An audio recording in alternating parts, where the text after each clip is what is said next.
kupitia Mama Phoebe Asiyo, makelele tupunguze. Tupatie Rais Munda afanye kazi yake.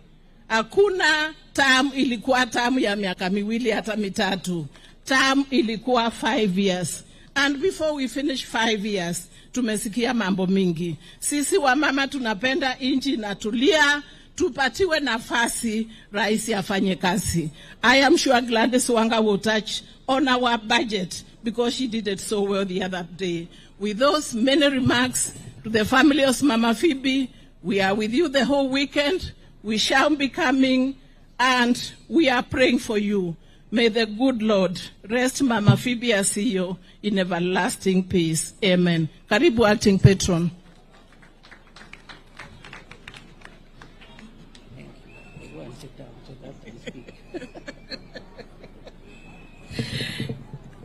Your Excellency, the President of Kenya, Dr. William Samoei Ruto,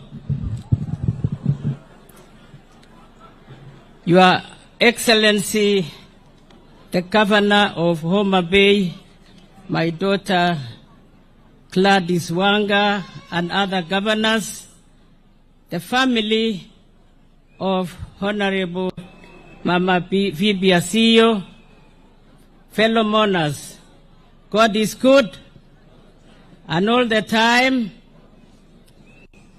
Your Excellency,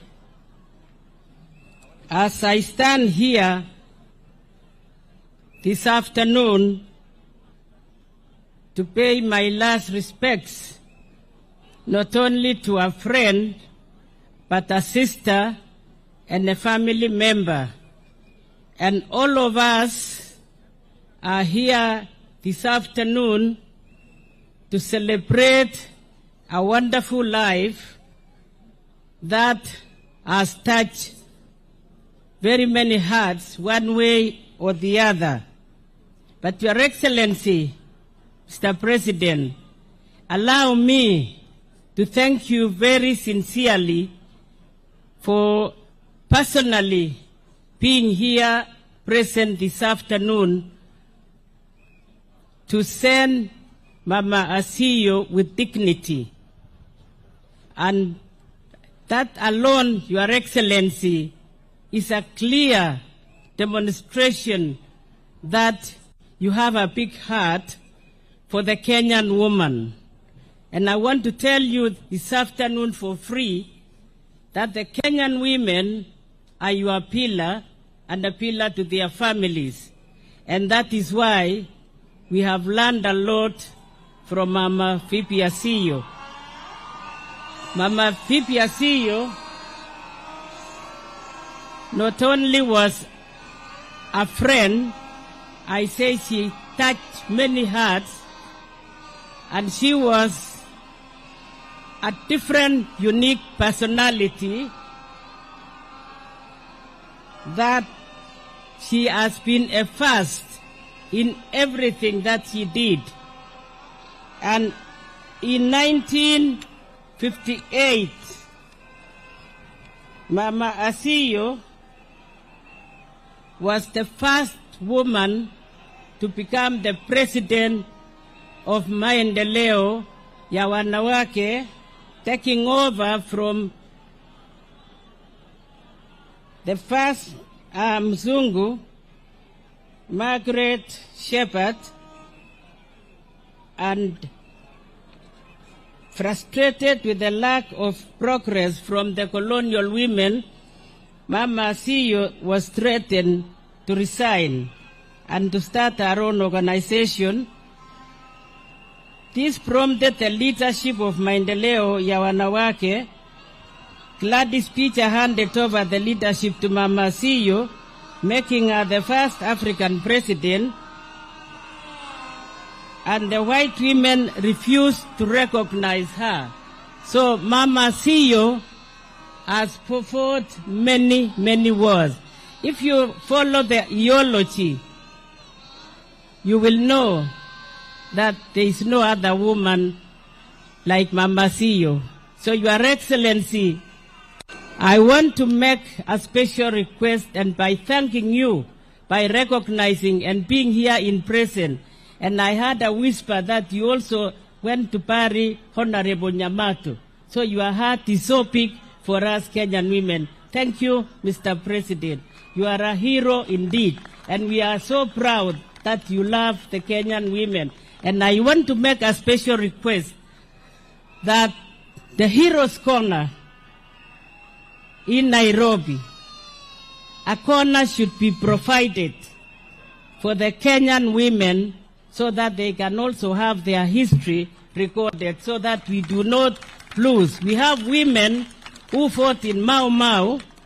We have women who have served in various ways. We have now governors. We would like a corner, Mr. President, to be provided for the Kenyan women. Again, Mr. President, that Mama Asiyo was indeed a champion for peace. I wish you met her recently, because she talked to me in March, and she was very, very passionate and touched about what is happening in Kenya at the moment. And today, as we gather, not just to mourn her, but to honor the life of a great matriarch, a trailblazer, and a woman who epitomized dignity in public service. The late Asiyo was that. Mama Asiyo stood tall at the time when the few women dared to speak, let alone lead. She was grace in motion, conviction in voice, and dignity in contact. And I wish the young generation will emulate. And I'm actually, Mr. President, asking that we change the leadership to suit what her wishes were by granting good leadership in this country. Let us reject leadership that strives on shows, on opulence and privilege, and instead embrace service without spectacle. Let us model a leadership of conviction and action, where promises are few, but delivery is strong. Let us bring back elegance, dignity, the kind Mama Asiyo wore like a crown, even in the face of great adversity.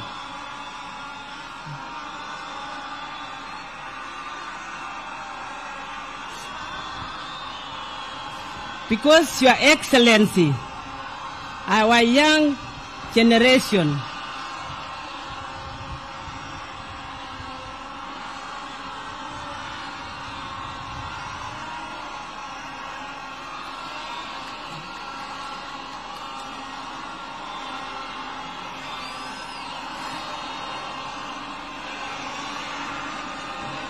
requesting you kindly wind up. We're really doing badly for yes. time. Okay.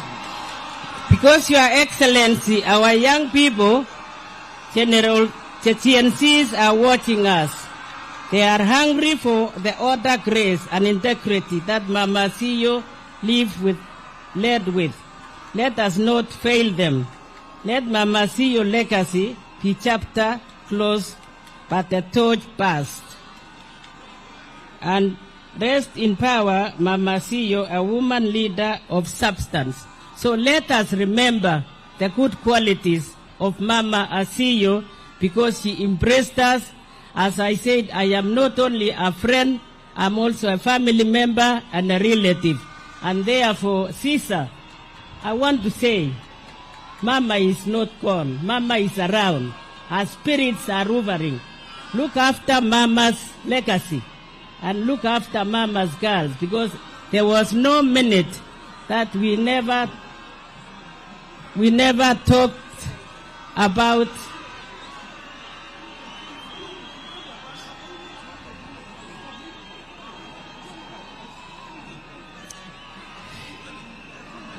I'll request we summarize, Madam Zipporah, kindly, so that we may progress with the program. I'll kindly request that we wind up, kindly.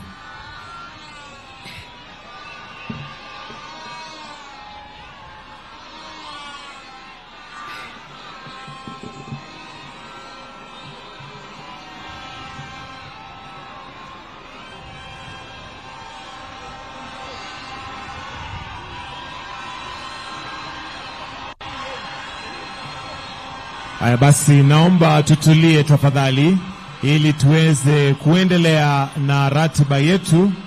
Naomba tafadhali tutulie, mama. As I finished, I was saying the family should nurture and protect Mama Asiyo's legacy. And the women of Kenya, please continue to remember the good things that Mama Asiyo has done. For example, in Homa Bay, we've seen the women leadership in place. So may her soul rest in eternal peace. Amen. Thank you.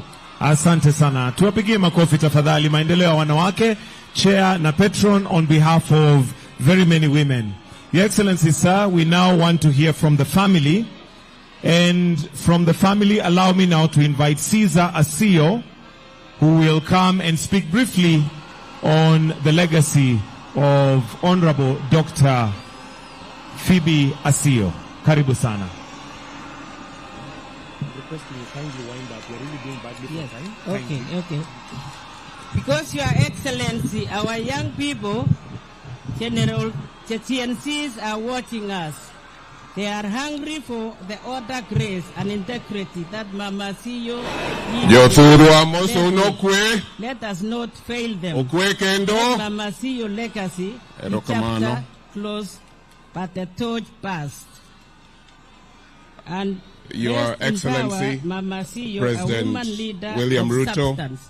So let us remember the Right Honorable the Prime Minister Raila Mama Odinga, Asiyo, because she embraced all us. protocols As I said, I am not observed. only a friend, I'm also a family member and a relative. And I stand here on Caesar, behalf I want to say, of my Mama family is not gone. Mama is with around. a lot Her spirits of are thanksgiving. hovering. Look after Mama's I would legacy. like to first And look ask after Mama's girls, because my there was eldest no brother, minute that we never, Mr. Aseto Asiyo, to come we stand never with talked me about as I introduce certain members of the family. Thank you, Aseto.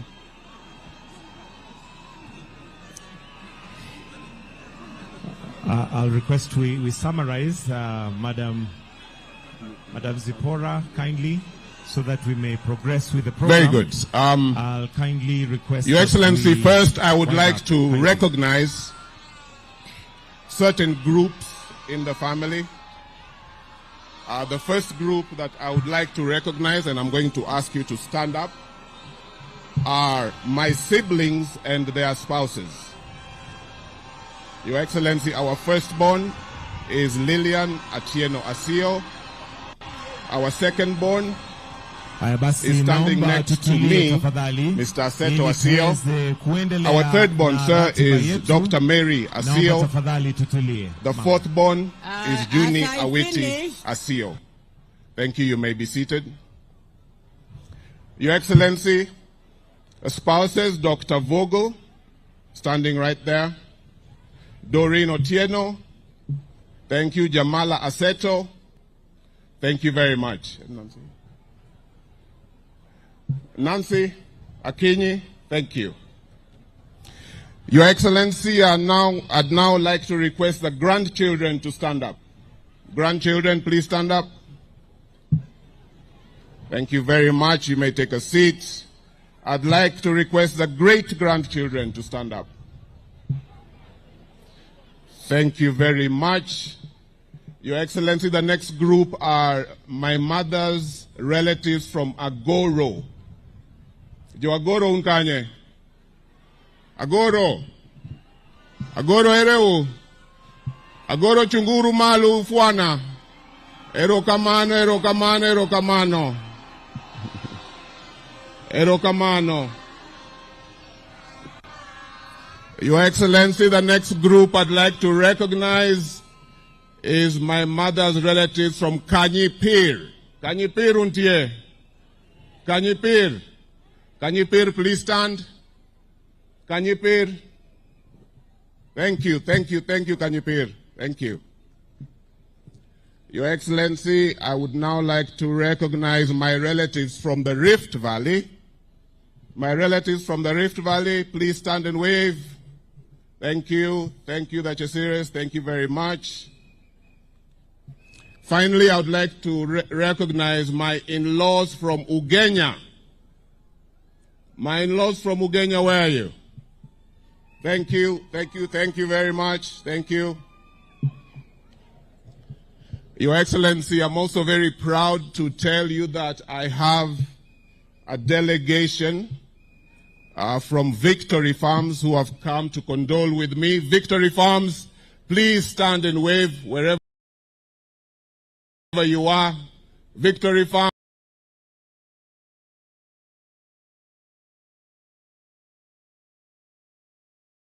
Thank you.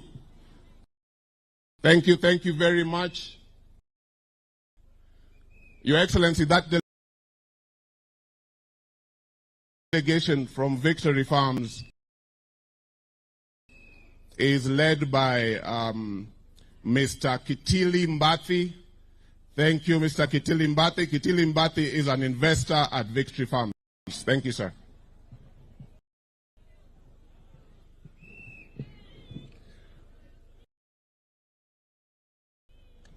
Good people, I am now going to request,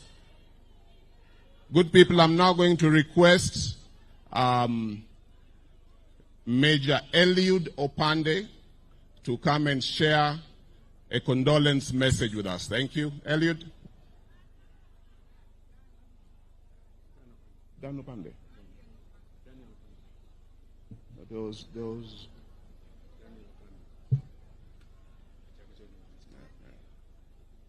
Not Daniel. Not Daniel. Eliud. Yeah.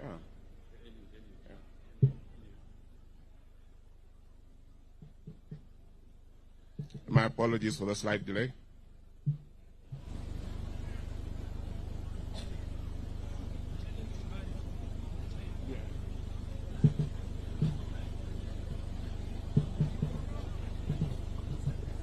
Yeah.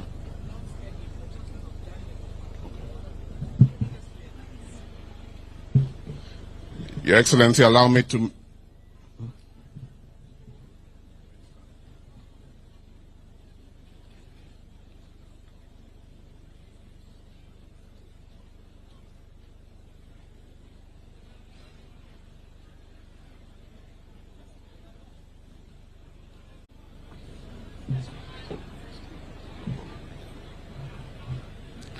Thank you, sir. Major Eliud Opande, representing General Daniel Opande. Thank you.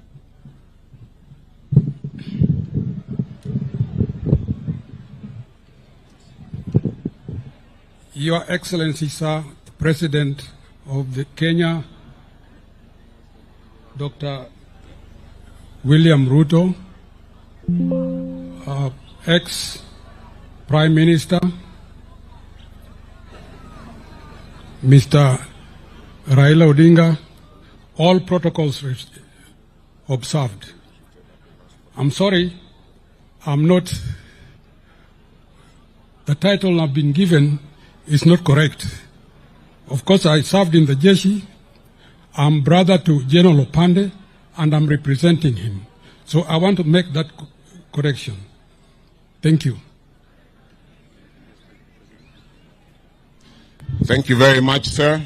I am now going to ask for a quick condolence message from Mr. Kipto Chesiri. Kipto? Thank you, Kipto.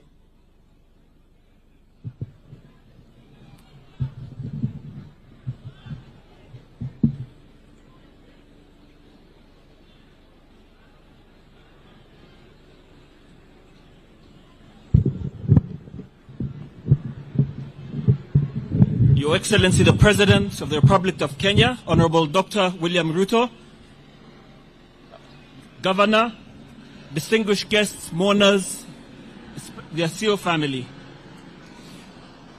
It's a great honor to have you here today, sir. And I just want to tell you that actually, when the Asiyo family lost the son, my nephew, Warren, in 2015, Mama Rachel was actually here. So we thank you, Your Excellency, because this is the second time that you have come to mourn with the Asiyo family and with us. Your Excellency and the family, my name is Kipto Chesire. I am the oldest brother of Connie, who is also the mother of Ricky Genga Asiyo, and also of Tawo Tyler Asiyo, and the late Warren Asiyo. We are here, we are led by our wonderful Auntie Zippy, who we came to mourn with the family, our family and our friends. But we are also here with my siblings who have come from Zimbabwe. There are those who have come from London, and there are those who have come from around, like myself, Nakuru, and others from Nairobi. The reason that they have come from so far is because they had a personal relationship, each of us, with Mrs. Asiyo, with Dani. I would just like to say that she was an extraordinary person. She was a busy person, yes, but there's one thing that was a priority for her, and that was family. 1 month, just 1 month after our late father passed away, and Your Excellency, you came for the funeral, she invited us here for Christmas. All of us, we were so many of us, and it was during the dry season in December, and when there was no water. And the little children, the grandchildren were running about, and she looked and said, I want these grandchildren to have some fun. So she got a big tank, ordered for water to be brought from I don't know where, filled it with water, and the children jumped into the tank, and they had the time of their life. And Dani said, these are the flowers of my garden, because there were no flowers in December. I will always remember how, and Caesar, you don't know this, in our younger days, she reached out to me, she called me, and she said to me, Kipto, I want you to be close to Caesar. In those conversations, I had a glimpse of her heart. This was someone who understood that political legacy means little if we do not nurture the bonds of family. Her wisdom in bringing people together bore beautiful fruit. Caesar became such an important part of my life that he helped me plan my wedding, traveled with me to Uganda to meet my future wife, and even convinced my mother-in-law that I was good enough to marry her daughter. In Uganda, from where my wife comes from, they don't like people marrying outside. So what Caesar did when she came to visit Caesar and at his home in Nairobi, he bought a plaque which said that God help me to change the things that I can, to accept the things that I cannot, and the wisdom to know the difference. So the short of that is that Caesar is the one who actually convinced my mother-in-law to allow my wife, Annabelle, who is here today, to marry me. So I want to thank you very much, Caesar, again for that. When Kwaru, our grandfather, Caesar's father, Seti's father, was ill towards the end of his life and he needed blood, it was a very strange coincidence because it was actually now my wife from Uganda whose blood was a perfect match with Kwaru's blood. And so any time that he needed blood, she was the one who would give blood. But not only her, my brother William, who is here, and his wife Mumbi, were the three donors that from our side of the family whose blood was a perfect match with Kwaru. And I think it's emblematic of the close bonds that existed between the two families. Those who knew Dani will remember that she was a very dignified person. Her calm presence in turbulent times and the elegance with which she carried herself. She possessed the rare combination of strength and grace. She was tough enough to navigate the corridors of power, yet gentle enough to be the beloved grandmother who held families together. Though our family relationships have had their complexities, some connections transcend all circumstances. The bond between Dani, for example, and my father, my late father, led them to broker, and Right Honorable Raila, you're here today to confirm this, what I think was probably the first broad-based government which exists until today. This model of government endures until today. Dani and our late father built on a shared vision and mutual respect that remained strong throughout their lives. It was indeed an interesting coincidence that even our late grandmother sponsored to college the AIC church over here, the gentleman who was to become the pastor, And it was only later, when Caesar and Connie got married, that they came and found the pastor that they had taken through college was the pastor of the church here. During the CKRC caucus to collect views on the new constitution, when Dani was the commissioner of the CKRC, she stayed with our grandmother in Kabarnet. She also invited Mama Connie here to Wikondiek severally. Dani showed us that a life well lived is measured by the bridges we build and the love we leave behind. I want to appreciate all the entire Asiyo family, a beautiful family. I know you individually, and you are wonderful people. I want to appreciate you and to mourn with you. And I want to pass the charge that Mama Asiyo gave to me today to my nephews, Ricky and Tao, to ask you that I'm passing the baton that Mama Asiyo asked me to be close to Caesar. I want to ask you to be close to your father and to walk the path that you know that Dani would have wanted you to walk. Thank you very much indeed. Thank you very much, Kipto. Your Excellency, allow me now to invite my brother, Mr. Seto Asiyo, who is the head of our home. Thank you. Your Excellency, our President Samoei Ruto, the Right Honorable Raila Amolo, thank you. Thank you for all you've done. Thank you so much for being here. Jokanya luo unkanye. Jokanya luo unkanye. Wako Nyaragoro malongo. Joey! Joey! Joey! Ero rukamano.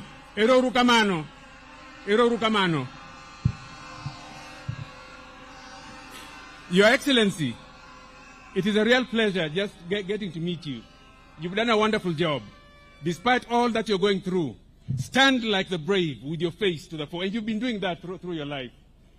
And Raila, I've always voted for Raila. I've always admired Raila. And I'd just like to say, thank you for being the man who you've always been.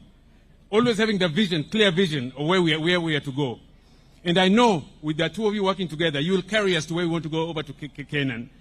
I just want to thank you so much for being there for Mama all along, but most importantly, for providing a vision for our youth. Mama passed away, and one thing she talked about, she was very happy. Amor, I'm happy. It is beautiful, it is wonderful. But she brought tears, she cried and said, why are we not taking care of widows and orphans?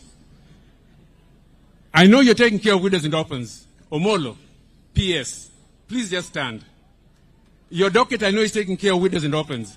Mama's last words, take care of widows and orphans. And my President Samoei Ruto, that is true religion. James 1:27 says, widows and orphans, pure religion. Regardless of Catholic, Christian, whatever, pure religion, take care of widows and orphans. And I know you will do this for us. Agono Kamana Enya for sending Mama home in peace. Thank you so much. Distinguished guests, ladies and gentlemen, on behalf of the Asiyo family, please accept our sincere appreciation for all of the support and condolences that have come our way. God bless. Thank you very much, family, and may Mama rest in peace. Your Excellency, sir, at this point we'll progress with the speeches, and at this point, allow me to invite the Member of Parliament for Karachuonyo, Honorable Andrew Adipo Okwome, to come and make some brief remarks, also recognize the other members of Parliament that may be present today. Tumpigie makofi tafadhali akija. Mheshimiwa mjumbe wa eneo hili, Honorable Andrew Adipo Okwome. Karibu sana.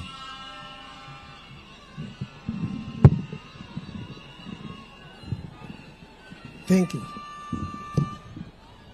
God is good. God is good. I always say God is good because He was kind enough to give us Mama Phoebe Asiyo, who contributed immensely towards our needs.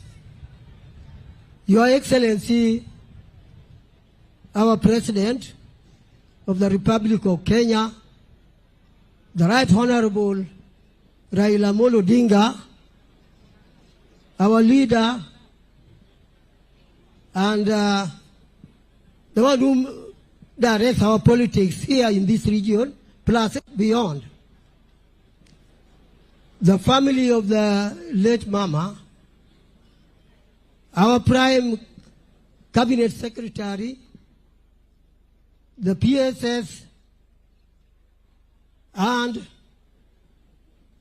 let me say the PSS really are the principal secretary. Ladies and gentlemen, I know I'm constrained by time, so I've squeezed whatever I have to say. Let me just emphasize that Mama Phoebe gave us her all. She gave us her best. We appreciate. And I salute the family because they gave her time to do for us what she did. I'll tell you that in social work, she did so many things for us, I cannot count them. But let me go to the most important thing, which I do not want the time to cut me off before I say it. On the education side, Mama Phoebe did so much for us. She started Wikondiek Secondary School using donors from outside this nation. And the stage that school has reached is enormous. It is good. We admire that. The school is asking and are really praying, Mr. President, that you can listen to our request, our prayer, that you help us with 6 classrooms. I know on the side of NGCDF, I've done a lot in schools, but we cannot do all. What we get is a peanut in relation to the needs. That's why this request is extending to you, Mr. President, sir.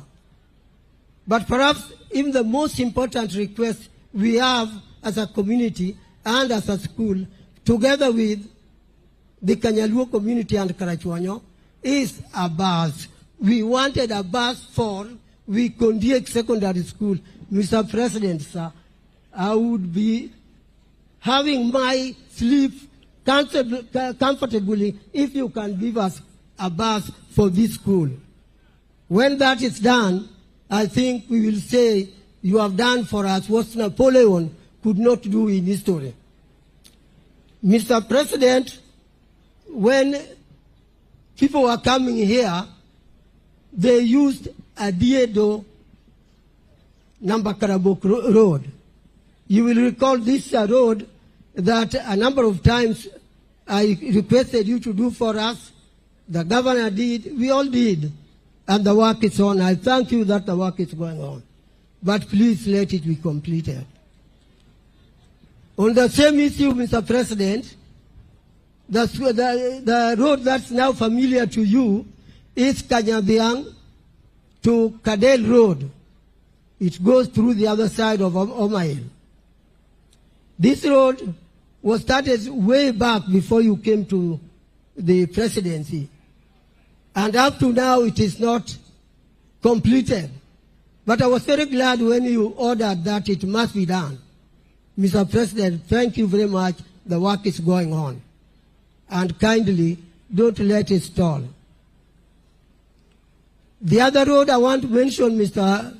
President, sir, is the Kanyabiang. Some call it Obama Road, the President of U.S., because you remember his origin is coming from Kanyabiang here. That road starts from there, it comes to Omboga, and it ends at Wachara to connect us with Rangwe side of this county.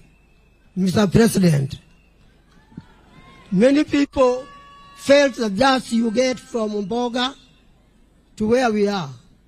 Mr. President, it is just a diversion. The road, the main road is going to Karabok, but just few kilometers only, just few kilometers. If it can be tarmacked to come where we are here and continue to just about 1 kilometer on my right, that will connect us with Rangwe. I pray that you do for that, you do that for us, Mr. President. I want also to to tell you of another road which has already started, but it's going so slow that you would say nothing is happening. That is the road from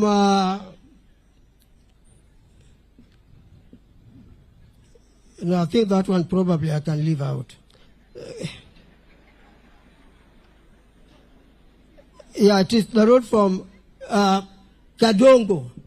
It is the road from Kadongo going to Gandia. That one, Mr. President, please, get it completed for us. It is also a road which is not done fully. It is not complete. It will connect us with Kasipol. Mr. President, I think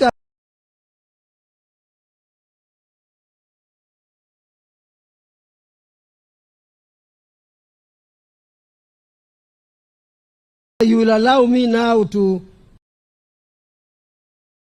complete what I wanted to say by telling you that we have a number of MPs here. I thought there were more than this, so the number is very small. I can quickly read them out. And yeah, you can stand, my colleagues, the MPs. We have Dr. James Nyekal, we have Honorable Adumo Ward, we have Dr. Lilian Gogo, we have Dr. Ivo Bara, we have Martin Owino, Wood Chief, that is Rangwe, sorry, that is Dewa. We have Dr. Christine Ombaka of CIA Women Rep. We have myself. We have Rosa Buyu. We have former MP Agostino Neto. We have Dr. Otienda Molo. We have Peter Opondo Kaloma. And we have Fatuma Network. These are the MPs who are here. And I think with that one, I think I've beaten the time you gave me. I've taken a very short time. So with that one, I am there. So, Karachuonyo people, I thank you for having come for this funeral in your large numbers. I also thank any other person who has come. I thank you heartily. But our Prime Minister, thanks a lot for what you have done for us. Many, many thanks. You have done a lot. I know them. And we all know them. Also, our President, you have also done a lot for us. And let me not forget the one working under you, Dr. Raymond Omolo.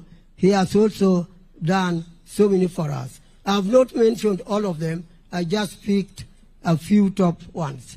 Thank you. Basi tumshukuru mjumbe tafadhali. Member of Parliament for Karachuonyo, thank you very much, sir. With your permission, Your Excellency, now will progress and allow me to invite Governor to come and make her tribute and also recognize other leaders present. Honorable Gladys Wanga. Tumpigie makofi tafadhali akija.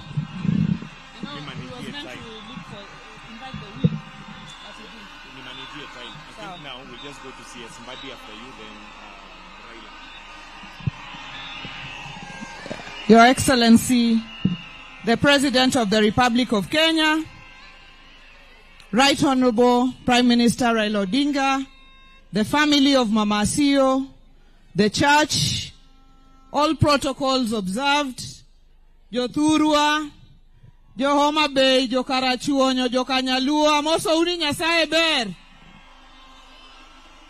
Nitie ngima kwangi msalaba, Yesu wacho ng'iya uru, mwandu mag piny en gima kadho, mwandu mosiko ni kuom Ruoth Yesu kwang'iyo.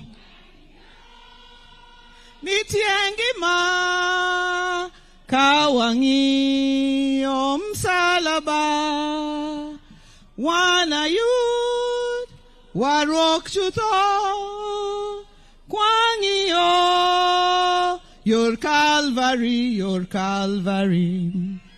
Your Excellency, I would like to use this time to invite a few leaders to speak before I make a few remarks and then bring this program to the next level. Honorable Adipo, we had agreed you were going to invite the minority whip in the National Assembly.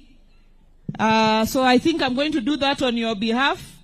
So Honorable Millie, please come and say a few words before we proceed.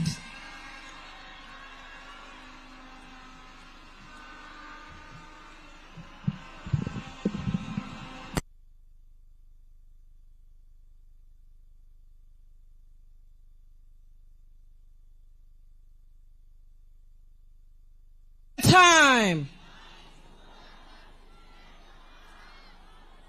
Nyasaye ber seche duto. Your Excellency, the President of a country, William Samoei Ruto, Your Excellency, the Prime Minister, Raila Odinga, Her Excellency, Mama Ida Odinga, the Prime Cabinet Secretary, our Governor Gladys Wanga and the other governors present, to the President of the SDA Church, Pastor Misiani and all other church leaders, the Cabinet Secretaries, members of Parliament and other dignitaries, ladies and gentlemen, I give God the glory for bringing us here today. Jothurwa, agone Nyasaye erokamano momiyo kelowa kaka wuono, Rang'uona monda wach gigi Kingereza mondo jopiny ti owinju yiego koso kwaye. I want to bring my condolences as on my own behalf as a mentee of Phoebe Asiyo, but also on behalf of people of Suba North. And I also wish to bring the condolences, of course, of the members of Parliament and for the women and children's movement of Kenya.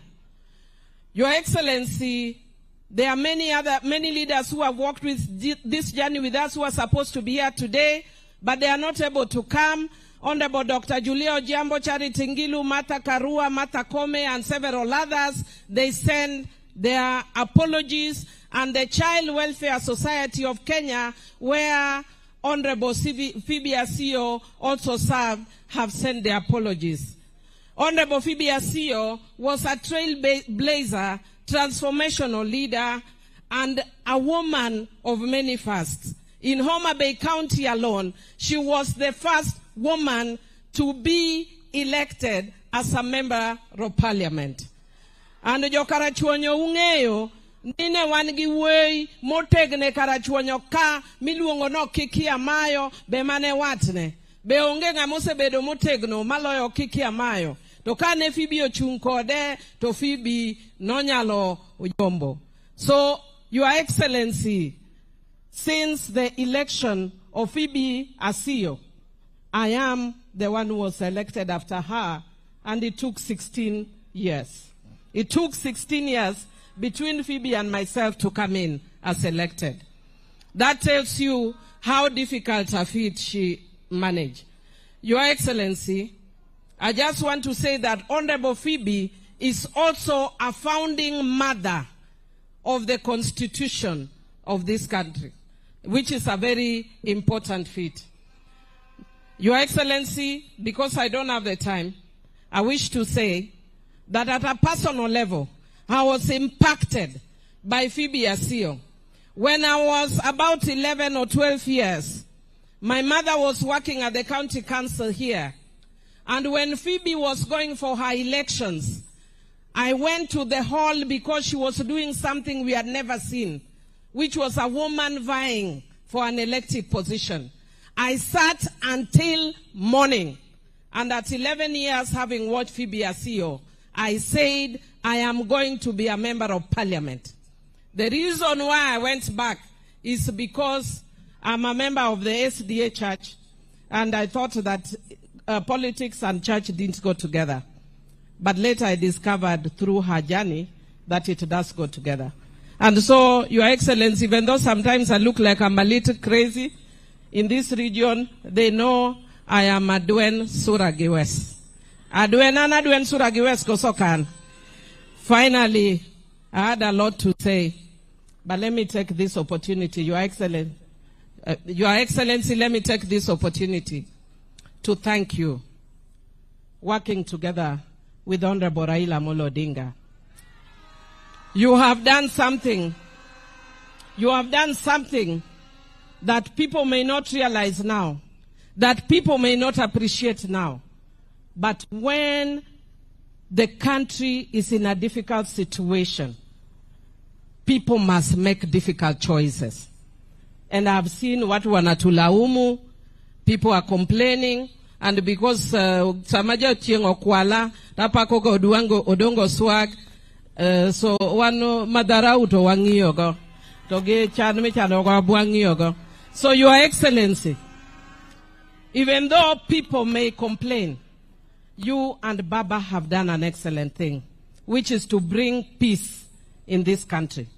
People will only appreciate it ahead. But leadership is sometimes entails taking hard decisions and making difficult choices. It is not easy because we competed against you and we believed we won against you. But to take the country forward, we must come together and push the country forward. And Your Excellency, this morning, I was particularly impressed to see that you have put in place a framework for compensating victims of post-election violence and similar things. And because for those of us who come from the human rights background, it is one of the issues we've been challenged about. And I want to say thank you for taking that initiative so that we appreciate the families together with Baba for taking that. And I also want to say, in honor of Phoebe Asiyo, you can see people are saying she's a woman of many fasts. Whether it's prisons, maendeleo, child welfare society, where she even employed my own mother, which makes me very fond of her. She is the first woman who brought affirmative action. Your Excellency, in her honor, in your time, the women of Kenya are requesting the 2/3 to be realized. Thank you, and may Mama's soul rest in eternal peace. Joturwa erukamano, nyasayo ket Phoebe kamalere polomalo.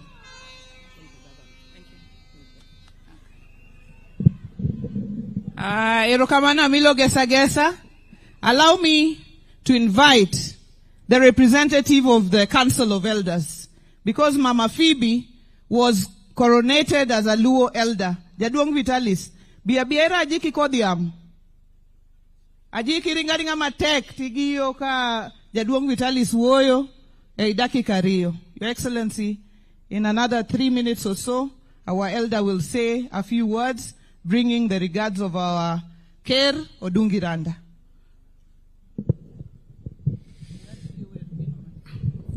Ajiki kodiamo moluora hinya President Marwa Rais William Ruto, the Prime Minister Marwa Jakom Raila Odinga, oganda duto temo chopo kao di chieng' makawuono iluonga ni Vitalis Awandu Ondewe, ana jalego kogelo kendo abete kom mar ker Jaduong' Odungiranda ma ok ochopo kaka wuono, nyocha wan kode ka Jumapil tarik 3 to kawuono Jaduong' an gi del mojony matin, koro miya thuolo mondo abed ka mondo abed kare. Wan ka nikech Mama Phoebe mosetimo a lot ene Kenya ok noganda Luo.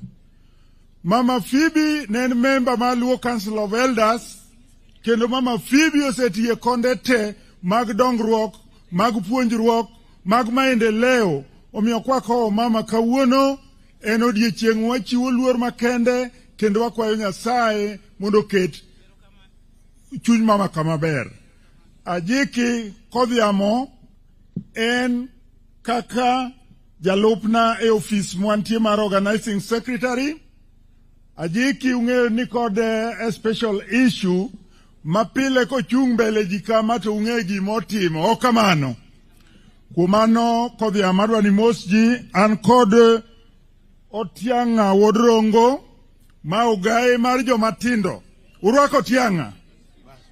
One called executive members mag office mar Luo Council of Elders ma wuothogo. Adwaro ni jodongo go kama gintie mondo gichung malo mondo negi. An gi jakom Siaya Richard Okoth, jakom Homa Bay Apollo Bwana, jakom Mamigori Ben John Omolo. Mago jodongo moothogo kendo gi represent Wai counties mawa. Wan bende gi jagoro ma Luo Council of Elders moa Nairobi miluongo ni Peter Ahago. Erokamano Ajiki daher mondi kaw thuolo ni matin.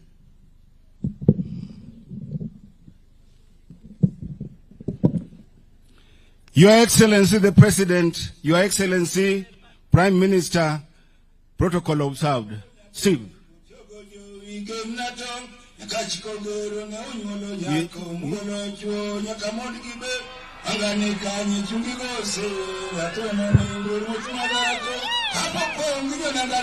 Joey! Joey!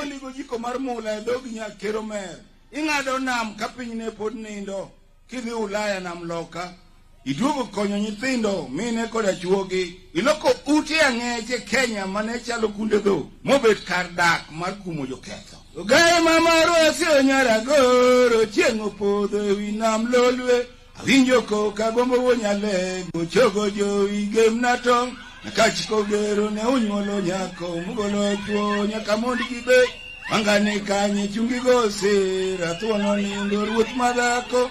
Arise Kenya and salute the fallen heroine, the brave and powerful lioness of the house of Ramokajwal, the champion of affirmative action and just rule of men. You arose to fight before the dawn of independence and taught the nation lessons in civic virtue. And now the sun has set and you must rest. Ugaye mamaro Asiyo nyara goro chiopodho winam lolwe winjo koka gombo wonyale gochogo Jowi gemna tong' nakachiko gero ne unyuolo nyako mugolo chuo nyaka mond gibe wangane kanye chungi gose ratuono nindo ruoth madhako.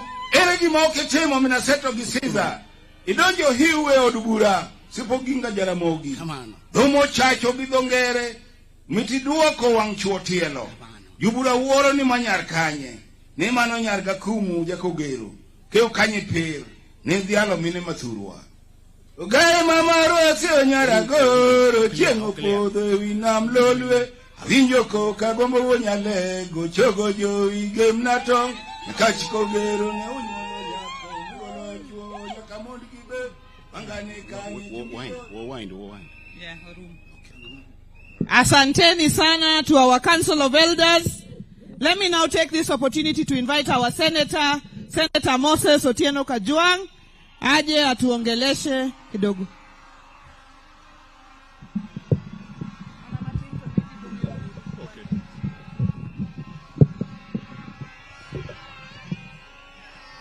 Your Excellency the President, Your Excellency the Prime Minister, the leadership of the Adventist Church and various churches, and the family of Mama. We have been with you through this journey, and we have already made our eulogies. We spoke at length on Wednesday at the Nairobi Central SDA Church, and so we shall not repeat what has already been said. Your Excellency, we welcome you to Kanyaluo.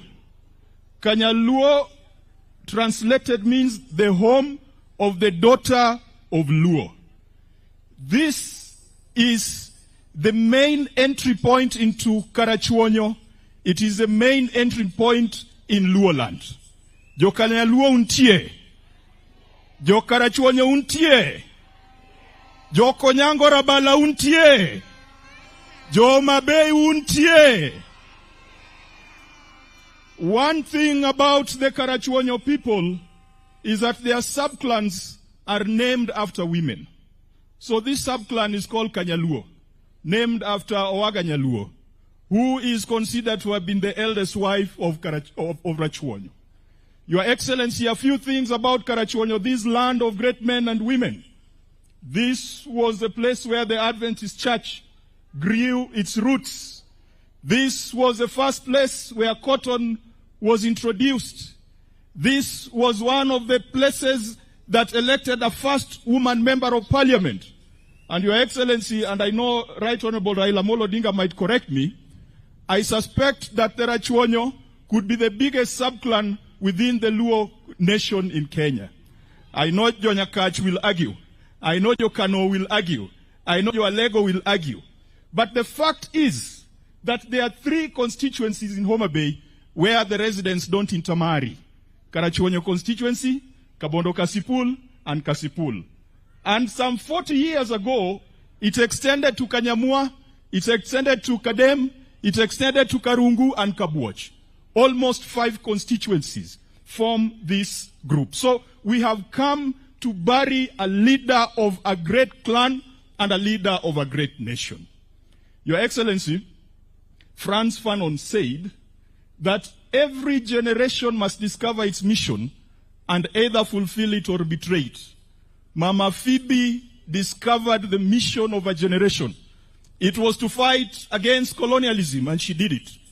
It was to ensure our people got education, and she did it.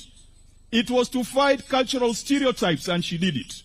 It was to open up the democratic space, and she was involved. It was to empower women and children, and she did it. Your Excellency, we are fortunate that God has put us in leadership at the same time. What then is a mission of our generation? The mission of our generation must be to expel negativity, be it negative ethnicity or negative patriotism. Your Excellency, we are very proud that we extinguished that theory of shareholding in government, and now we have a broad-based government where every Kenyan feels at home. We must also deal with negativity where senior leaders from this republic go to foreign lands and badmouth their country. Your Excellency, in my culture, you do not talk ill about your parent in the neighbor's house. If your father is naked, you do not proclaim his nakedness, you cover him. And so I want to rebuke and condemn those who go to foreign lands and think they can get cheap bonga points by talking ill about their country. Your Excellency, our mission must be to fix education. And there has been this debate whether all children can get free education. I believe it is possible. Let us have the courage to put together all the different funds that exist. Your Excellency, this was a dream of the founding fathers of our nation. It cannot be that 50, 60 years we are struggling with this. We have enough resources in this country to ensure that every child can get education. Our mission must be to ensure health for all. Your Excellency, I listened to you yesterday as you addressed the governors, and you gave very clear directions that no Kenyan should be paying fees in level 1, level 2, level 3, and level 4 hospitals. We in the Senate, and I think no MP should ever stand in front of the public and talk about SHA in a negative manner, because we are the ones who passed the laws. Our job and our role as leaders is to ensure we push the executive to make SHA a success. That is the mission of our generation. Finally, the mission of our generation, Your Excellency, must also be to ensure that corruption does not collapse and kill our beloved country. Mama Phoebe is lying there. She's not going to heaven with a title deed. She's not going to heaven with her bank account. She's going to heaven with her soul. Let that be the lesson for all of us who are in leadership. Your Excellency, we have a number of senators who have joined us today. Senator Joyce Korir is a member of the Parliamentary Service Commission, and she represents the Commission. And Your Excellency and Madam Gladys Wanga, I know that the Commission had asked for a specific, just 1 minute to convey their condolences on behalf of the speakers of both houses. If you would indulge me, Senator Joyce Korir, please come over. We also have Senator Catherine Muma. Senator Catherine Muma is nominated. She's there, a very strong woman, and she has been with Mama Phoebe in the women's movement. Mwokratego is there. It is just that he's related to the people of Karachuonyo. Otherwise, we would have found him a young damsel to go and take care of him back in Migori. We have Senator Beatrice Ogola. We have her apologies. Your Excellency, the first governor of Homa Bay, Governor Cyprian Awiti, also called me and asked me to convey his apologies and condolences. And Senator Dr. Oburu Odinga will speak on behalf of all the senators once Senator Joyce is done. Thank you.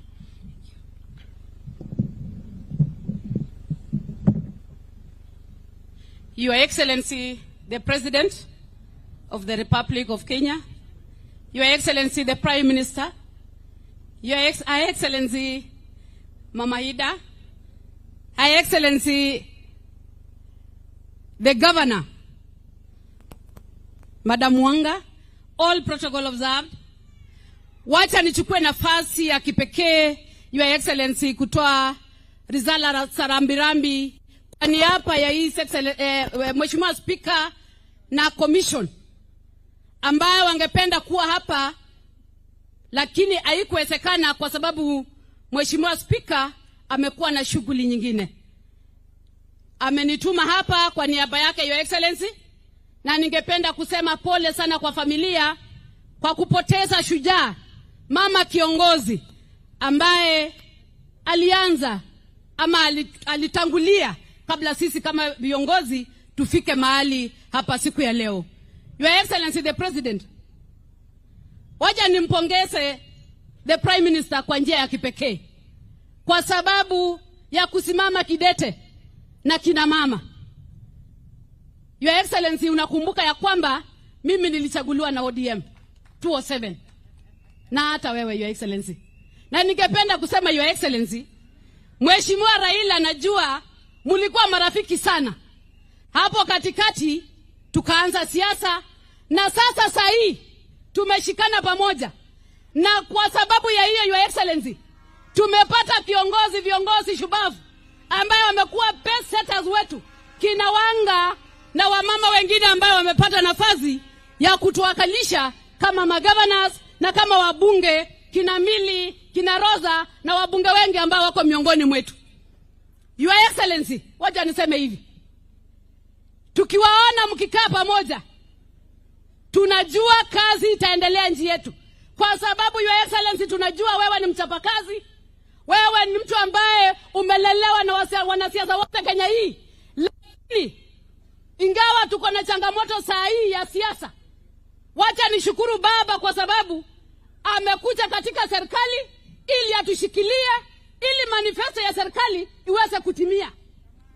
Na ningependa kusema hivi, wa Kenya, wacha tufanye kazi, wacha tupee nafasi serikali ifanye kazi, na tupee pia nafasi mama. Na tumpee pia nafasi mama Wanga aendelee kutufanya kazi. Mama Wanga ametuonyesha kazi yake ambayo anafanya, na tunampea pongezi sana, na tunakuombea, na tunasema tutamka Wanga, tutamka President, tuendelee kufanya kazi. Poleni na Mungu awabariki. Nitapeleka rambirambu zangu za speaker kwa familia. Asanteni na Mungu awabariki. Erokamano. Allow me to call Senator Dr. Oburu.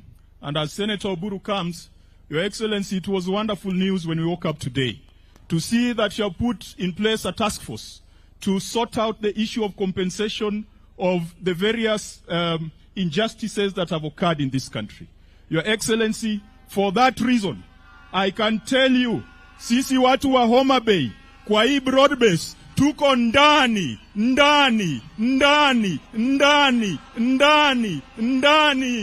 Karibu Dr. Oburu.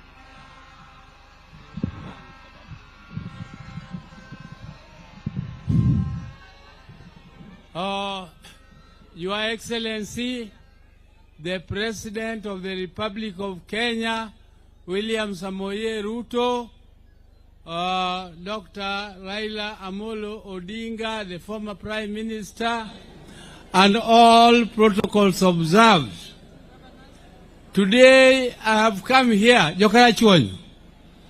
Abiro kae riwago Phoebe Asiyo Nyaragoro. Abiro yuago Nyagoro gi chuny mapek. Abiro yuago Nyagoro gi chuny mapek nikech Nyagoro wasebet go. Anyalo wacho ni Nyagoro ni anachako ng'eye chakre higa mar pirauchiel gi pirabisi gi abich. Higa mar pirabisi gi abich nasomo kamiluongo no Gande. To jaduong' Joel Omer mababa gi ne ochako gima ni movement mar joluo mapek maniluongo ni Luo Union East Africa. The father of Phoebe Asiyo started what is called Luo Union East Africa. And it was a cultural organization meant to bring the Luos together for cultural reasons, social reasons, and also for business. And my father, Jaramogi Oginga Odinga, became the first chair of that organization. The first Jalup chair, milungo no gai, neobedo Jaduong Joel Omer. Jaduong Joel Omer e wuon Phoebe Asiyo e monyuole. Koro kana biro kalo kawakucha, tabiro gi meli nyaka Kindu Bay ka. Kase biro tadhi e odgi Gendia Mission. Jaduong Joel Omer nen pastor mar SDA. Koro nadhi ga odgi, achako neno Phoebe ne duong'nwa, to naneno nyako majaber to naneno example ko ero somo. Koro abe kanye manafuato go somo. That is how I also started also to love education, because I saw Wakina Phoebe doing it. And when eventually I went to Russia in 1962, we went with her brother. Her brother, the late Uko, was with me in Russia. We studied there together. And in 1979, when I left being a counselor in Kisumu, Phoebe Asiyo braved it, and Jaramogi supported her. And Jaramogi specifically sent us here, together with my brother Raila, to come and campaign for Phoebe. We campaigned for Phoebe Asiyo in Karachuonyo surround, because Phoebe was fighting against a giant who was supported by the whole system of government. Can you imagine a woman, those days, a woman just daka. That is contesting against a giant supported by all the government machinery. Okikamayo. Okikamayo was not a joke. He was later on the chairman of KANU, the most powerful chairman I have ever seen. If Okiki wanted to expel you from the party, you are expelled as a member of parliament. In the morning, within 1 week, you have been replaced by somebody else. So Phoebe fought against Okiki. Okiki went to court. Okiti went to court to contest, and Phoebe was dismissed. We came here a second time now to campaign for Phoebe. We came, and Nyagoro was such a mobilizer. She was such a great mobilizer. She mobilized groups. And I tell you, Karachuonyo was vibrating with Phoebe. I remember when we won the election, when we went to Homa Bay to count where the kuras were being counted. I tell you, when we came from there, all of us just burst into a song, coming down here to Kanyaluo. We burst into a song, Beunge gimoti more kindu Karachuonyo, Beunge gimoti more kindu Karachuonyo. Phoebe Asiyo emonyago kiki koronya dereyo. Phoebe Asiyo emonyago kiki koronya dereyo. And Nyagoro was an orator. She was an orator of unequaled, there was unmatched orator. And when I joined Parliament in 1994, I found her fighting for women's rights in Parliament. And it was difficult because the first bill she brought there, people were saying, this women's rights, they went to Beijing, this Beijing women, what will they achieve? They will achieve nothing. But Nyagoro persisted and they fought, and now the women are where they are up there. They have not achieved the 30%, but I'm sure they will soon achieve that 30%.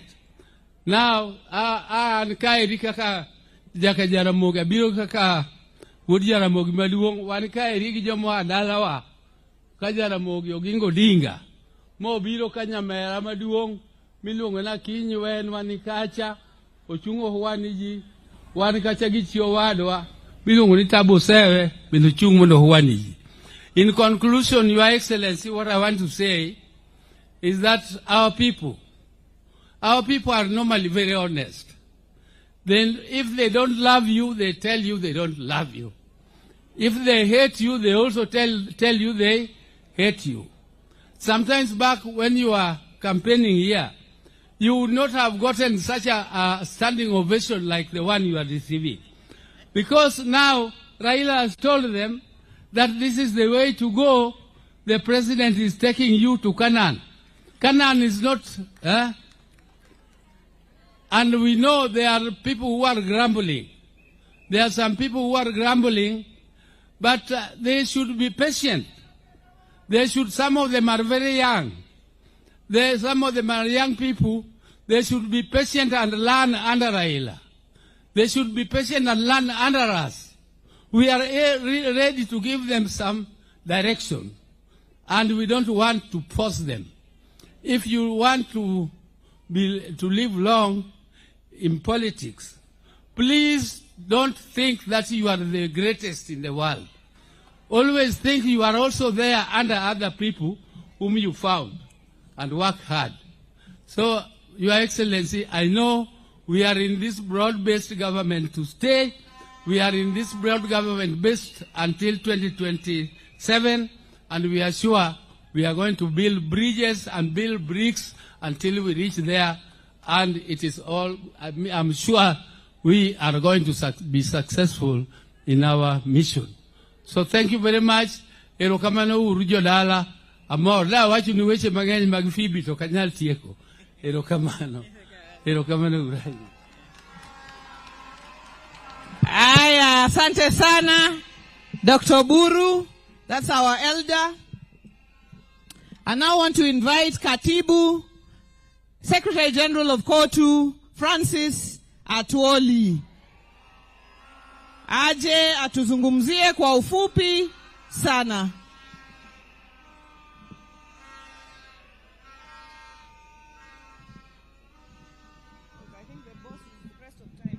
Yeah, sure. Your Excellency, our President, Honorable William Samoei Ruto, shemegi yangu Raila Amolo Odinga, dadangu Aida yuko hapa, Prime Cabinet Secretary Mheshimiwa Musalia Mudavadi, na wengine ambao wamefika hapa, waheshimiwa wengi kumlia mama. Mimi nitakuwa kwa ufupi sana, kwa ajili mambo mengi yamesemwa.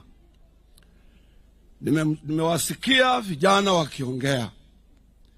Mimi nilipata nafasi moja kubwa sana wakati nilipochaguliwa kama kiongozi wa wafanyikazi katika nchi hii, kutoka kwa Mama Phoebe na Bishop Kosgei, watu wawili ambao waliniandikia nikishachaguliwa kwa their congratulatory message, wakisema please restore the lost glory of our workers. And indeed, namsindikiza mama nikimwashua, I have put the Central Organization of Trade Unions in Kenya on global map. And that was her wish. Nikimalizia, Nimekuwa very close kwa hii family kwa ajili ya marehemu ndugu yangu Chesire. Kiptoo amekuwa hapa ameongea na anajua vile tulivyokuwa pamoja. Mama Zipora alikuwa hapa, ingawa alinishangaza kidogo at the age of 82, ana smartphone, anasoma bila miwani. Nikashangaa, nikasema kumbe I will have to go up to 130 years. Nikimalizia, nataka kusema hivi, ndugu zangu, viongozi,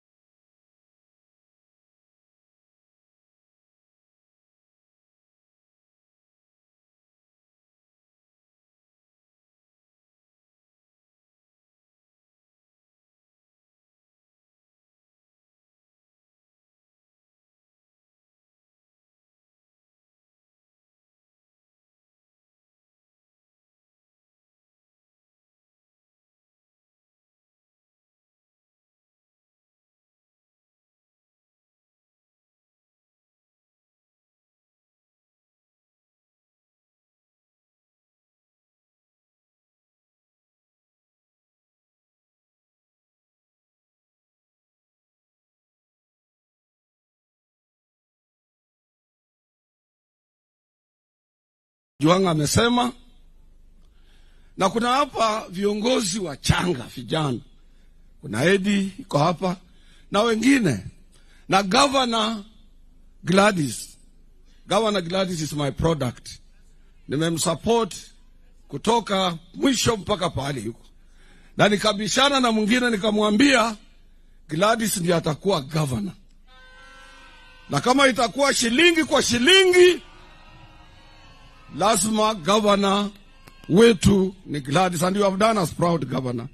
Brought people together, you have worked hard, and we support you. Mimi nataka kuambia wa Kenya, it's better to have a bad government than not to have one. Mjue hiyo maneno. Na ni vizuri muwe na serikali kuliko kutokuwa na serikali. Na namshukuru shemegi yangu Raila kwa kuleta amani, and you have been sacrificing for this country. Na hii ndio ulifanya ya maana sana. Kiongozi uchaguliwa na Mwenyezi Mungu, na uwezi kwenda kwa nchi nyingine kubetray nchi yako.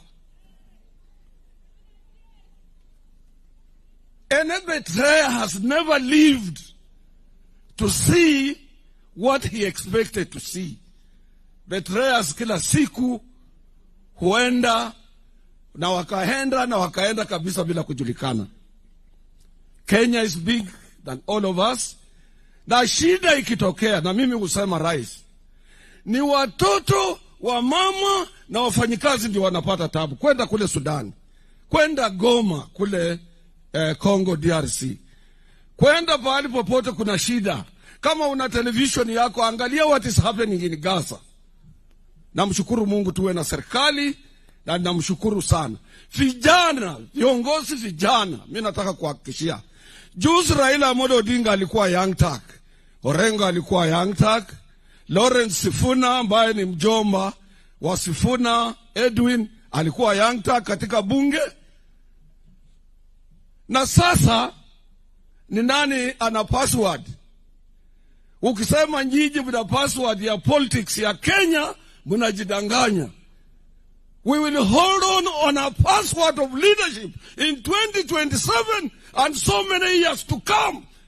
Password ya leadership iko na Raila Amolo Odinga, password iko na Musalia Mudavadi, password iko na William Samoei Ruto. Waambiwa hivyo. Nimesoma gazeti ya Nation inasema Western Kenya there are Young Turks. Wachunge password, sisi ndio tuko nayo. Washanzi sana. Thank you. Asante sana katibu. Asante sana katibu.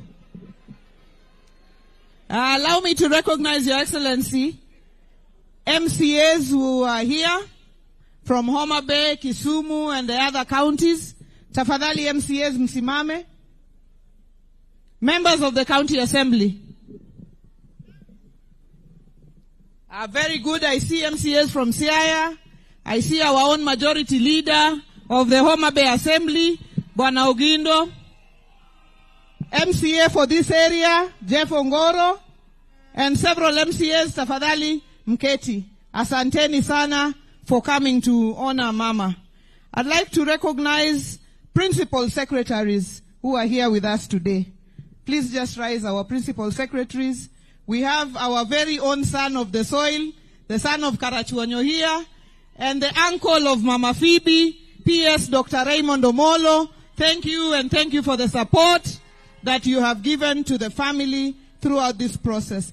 PS Karen Agengo, PS in charge of Children's Services, asanteni sana na karibuni.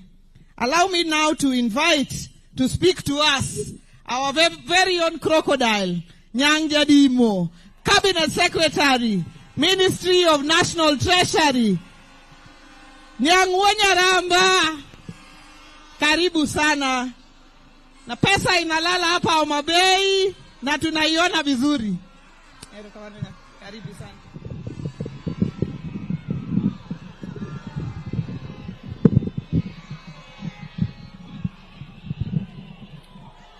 Your Excellency, my boss, President William Ruto, my party leader, former Prime Minister Raila Odinga,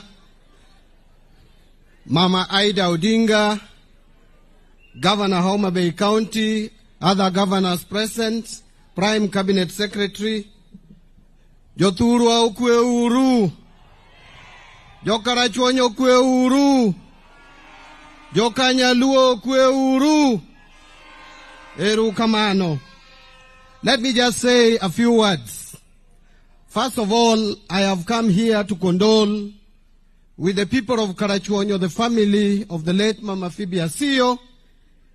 And I've not just come because Phoebe Asiyo was a politician from this region, but I've come because Phoebe Asiyo is also related to me. Those who are coming from Nyakach, they know very well that there was a lady from that family called Rhoda Midigo, the daughter of Oluoch. My wife is also called Rhoda Midigo because she is the grandchild of that Mama Rhoda Midigo who came from Nyakach, from this very family. Oluoch. So Phoebe Asiyo was auntie to my wife. And I've come here as a relative, but I've also come here as a leader from this region. And I've also come here as a national leader. So I want to just say a few things in English. Number one, Your Excellency, and I want to thank Baba Raila Odinga for seconding me to work with you to resuscitate and revive the economy of this country. And I want to commit that that is the work that we are doing with Your Excellency the President. I am happy that Your Excellency, you have agreed with the Prime Minister that we are going to do something that has never happened in this continent. That people who have suffered in the hands of the law enforcement officers, those who have lost their lives before, those who have been injured, the victims of brutality, are going to receive compensation. And you have instructed me, Your Excellency, that I make funds available. I just want to commit here that funds will be available to compensate those who have suffered in the hands of law enforcement officers so that we can open a new chapter in this country, a chapter of the rule of law and a chapter of respect to human rights.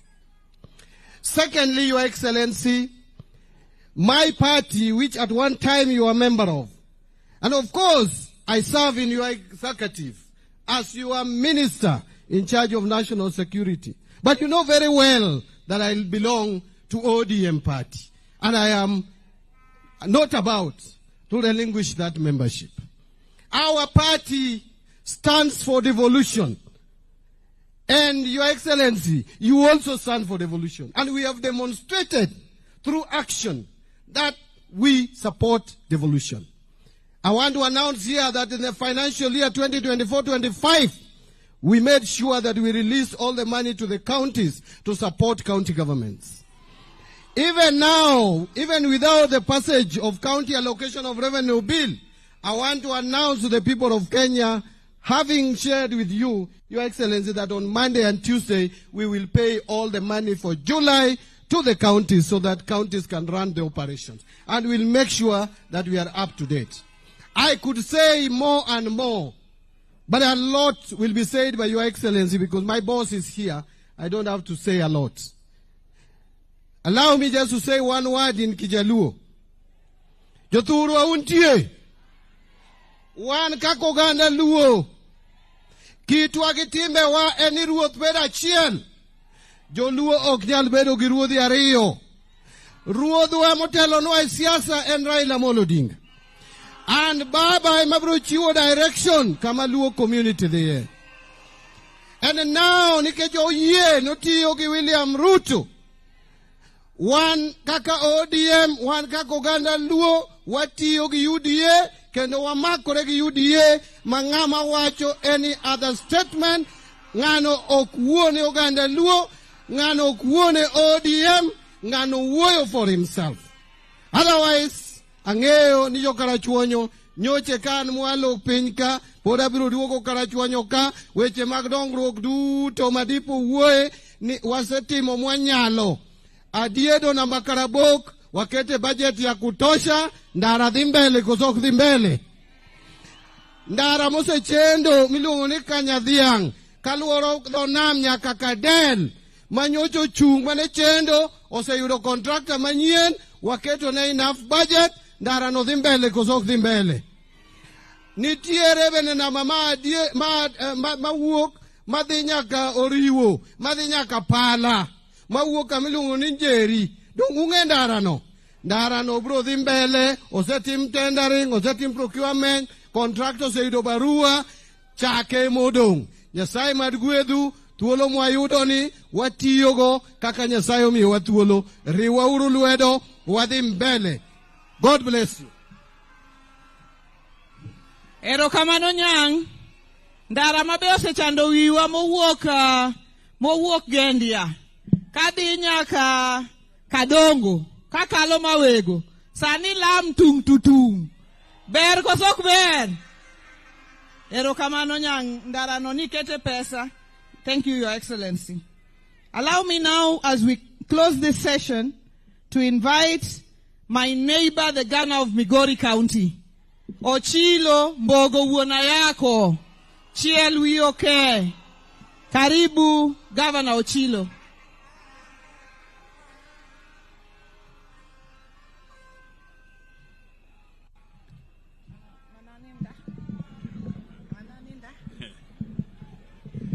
Jo Homa Bay untie.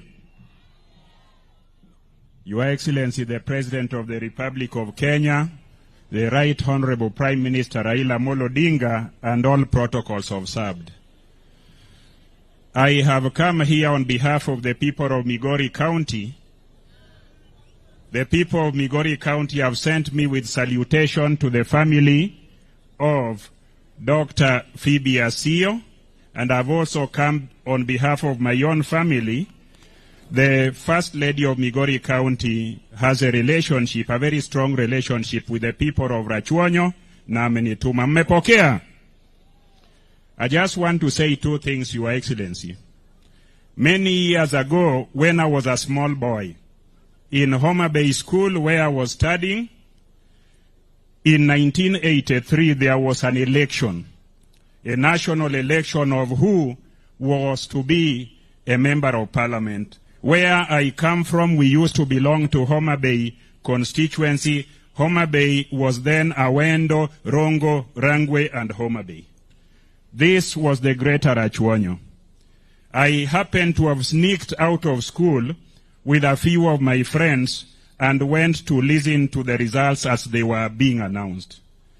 Your Excellency, on that particular day, that powerful person that Dr. Oburu Odinga was talking about, we were standing at the gate of the hall in Homa Bay. the way he fled from that place, I asked myself, why was that person fleeing? I was told that he was fleeing because he had lost to Dr. Phoebe Asiyo. From that day, from where I was as a young boy, it has continued to be in my mind that this lady was a very powerful lady. Many years after that, I have had the fortune of being a member of parliament. I came to parliament in 1997. Before I was elected to parliament, I sought her wisdom. I thought she would continue her tenure as a member of parliament. She told me, no, I have done my tour of duty in elective politics and lead in other spheres. This lady knew when to exit the elective stage and elevate herself to another position. Lastly, Your Excellency, this particular lady, when I had the privilege of being the Minister for Gender, together with Honorable Zipporah Kitonyi, they came to my office and directed me that I must constitute the Gender Commission. I had the privilege of constituting the Gender Commission as the Minister for Gender. And Your Excellency, Zipporah Kitonyi and other very serious ladies made me an honorary woman. So on behalf of all the honorary women who are here, like me, poleni sana kupoteza mtu kama huyu. Sisi tumekuja hapa kwa family. Caesar Asiyo has always been my friend. Your Excellency, Caesar Asiyo called me and said they would have some fundraising. But when you intervened, Caesar Asiyo aliniambia poa tu hapo, rais amechukua hiyo gharama. Mimi nikimalizia, Your Excellency, wewe na baba na mambo ya broad-based. I am an avid reader and a student of politics all the time. That is what I do. I pursue elections sometime, but I'm all the time a student of politics. The policy that is called broad-based government is the best policy in a divided society, is the best policy in a society that is as broad as this one. I want to congratulate you and Baba for broadening inclusion in Kenya. I want to appreciate you for making every Kenyan, every county to feel that your administration needs and serves them. I want to conclude by saying, while I read politics and do things, I normally read language that is not verbalized. Hii lugha kati yako na baba imekuwa mzuri sana. Naona inaendelea vizuri. Na ikiendelea hivi, itakuwa mzuri 2027. Na wacho koseo kawacho. Asanteni sana. Erokamana inya. Thank you so much, Governor Ochilo. Allow me to now recognize deputy governors, my own deputy governor, Honorable Joseph Oyugi Maguanga, Wonochieng, Fuafuaya. Thank you so much. Deputy Governor of Kisumu County, Matthews Owili, thank you so much. Asante sana. Any other deputy governor? Thank you so much. Let me now invite Governor for Kisumu County, Professor Peter Anyang' Nyong'o. Asante sana. Karibu, Governor. Ruakna uru Anyang' Wagi Mary. Karibu sana. Thank you. Thank you.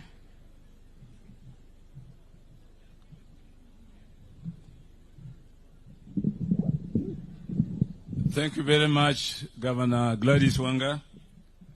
Your Excellency, the President of the Republic of Kenya, William Samoei Ruto, the Prime Minister of Kenya, Raila Odinga.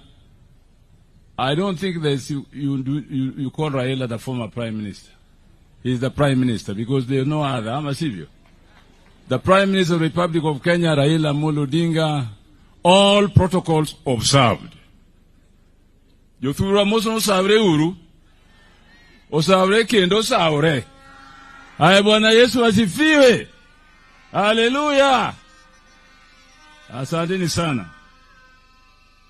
I will be very brief, Governor Ruanga. But I have come here in two capacities. One, as a son of Phoebe Asiyo, the late, and two,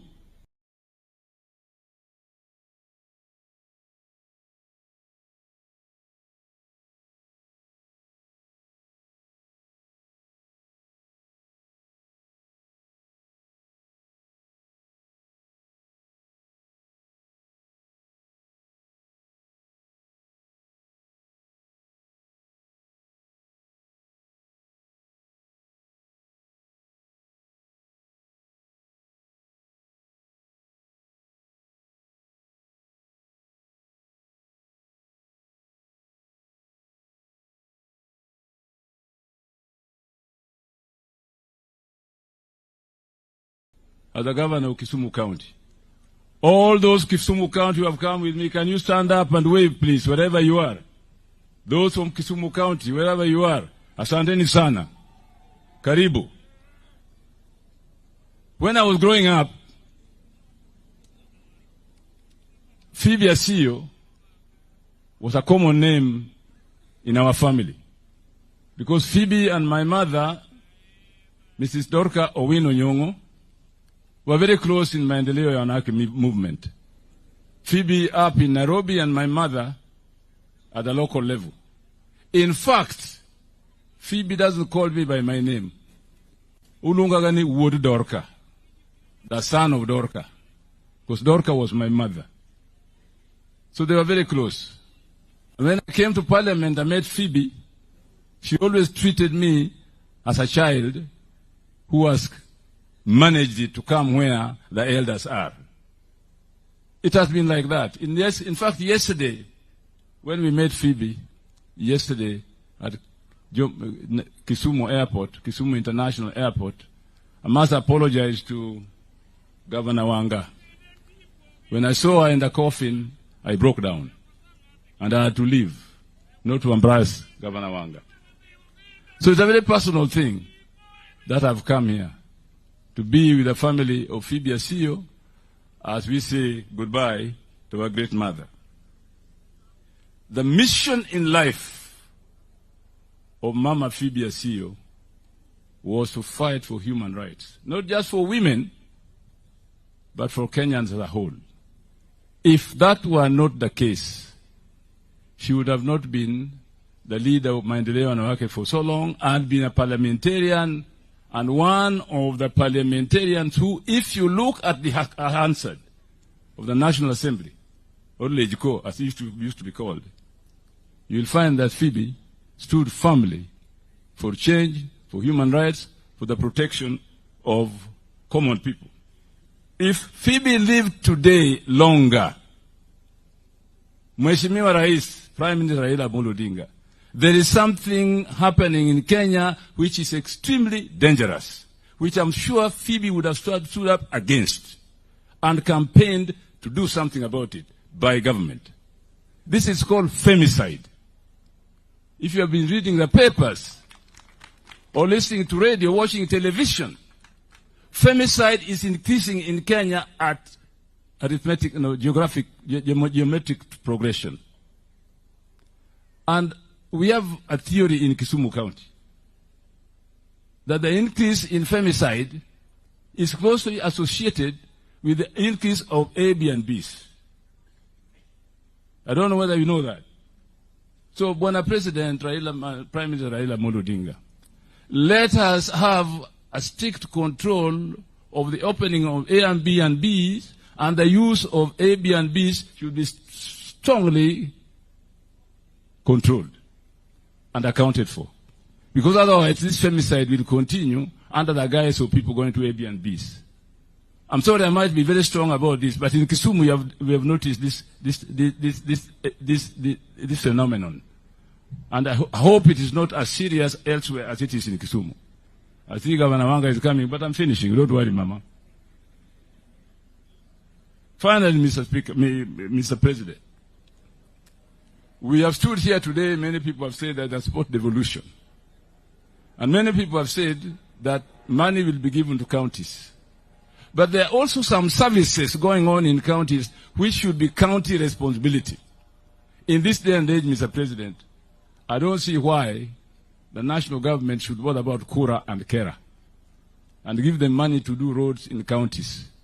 That's a job that can be done by county assemblies and county government and save the government a lot of money and a lot of money wasted in personnel who are not doing very good work anyway.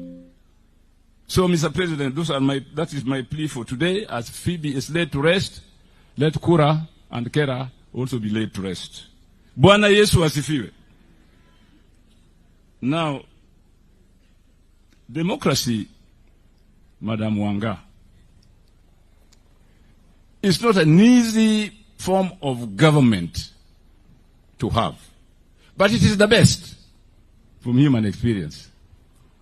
When you give democracy to people, or in a democratic society, people will express their views, which sometimes you don't agree with, but it's their democratic right to express it.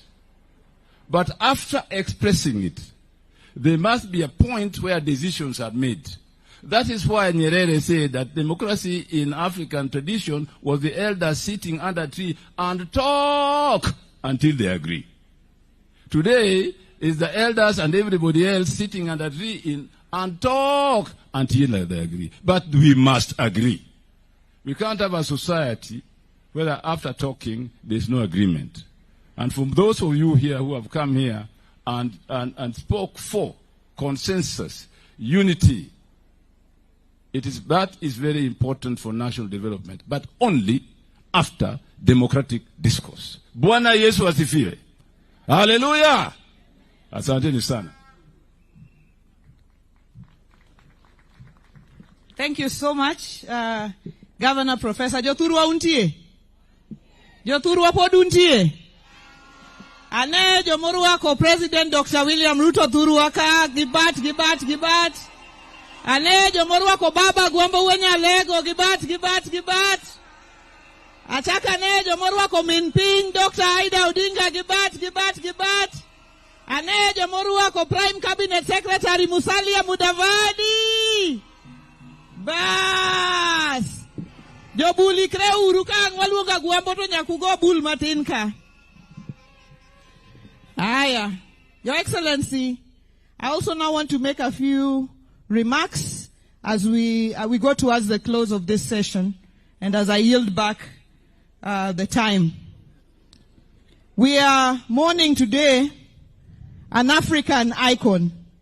Her book says, "It is possible, an African woman speaks." We as the women leadership of the country stand on her shoulders. And that is why we are so very grateful that when Maendeleo ya Wanawake wrote to you to grant Mama Phoebe Asiyo the highest honor granted to civilians, which is a state burial, you quickly agreed. And today we are sending off Mama Phoebe as the heroine that she is. And you took your time together with Baba to come and mourn together with us, the people of Karachuonyo, the people of Kanyaluo, as we send off this great woman. The fact that we stand on her shoulders is very clear. Here in Homa Bay, when I was running, for example, for the governor's seat, and I came to Karachuonyo, or I went to any part of Homa Bay, I told them, elect me as governor, because you see, you elected Phoebe Asiyo Nyagoro, and you saw what she did for the people of Karachuonyo. And that is what brought their hearts closer, and that is what made them, over time and again, elect so many women in Homa Bay. Actually, Homa Bay County, as far as the gender parity is concerned, I think we are there and past. Because we have 12 leaders at the apex leadership of the county, 6 of whom are women, and 6 of whom are men. So we are at a 50-50 balance here in Homa Bay, because Mama Phoebe broke the glass ceiling. And as I said in church in Nairobi, the women leaders of Homa Bay, they are not just women or paso here. They are women of substance. And they are very well educated, Your Excellency. Because you have there Honorable Dr. Ivo Bara, Honorable Dr. Lillian Gogo, Honorable Dr. Joyce Osogo Bensuda, Honorable Dr. Beatrice Ogola. The least educated among them are the loudest also, which is myself and Honorable Millie. But now we have been sent back to school and we are reading to get our PhDs. Your Excellency, when you come to the men of Homa Bay, we are welcoming we welcome very much. Oh, Mana Jimorengo Nyatien. Warua Kura Jimi. Warua Kuru Nyatien.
Tuko na Mbadi pale, tuko na Wandai pale, tuko na Joho pale.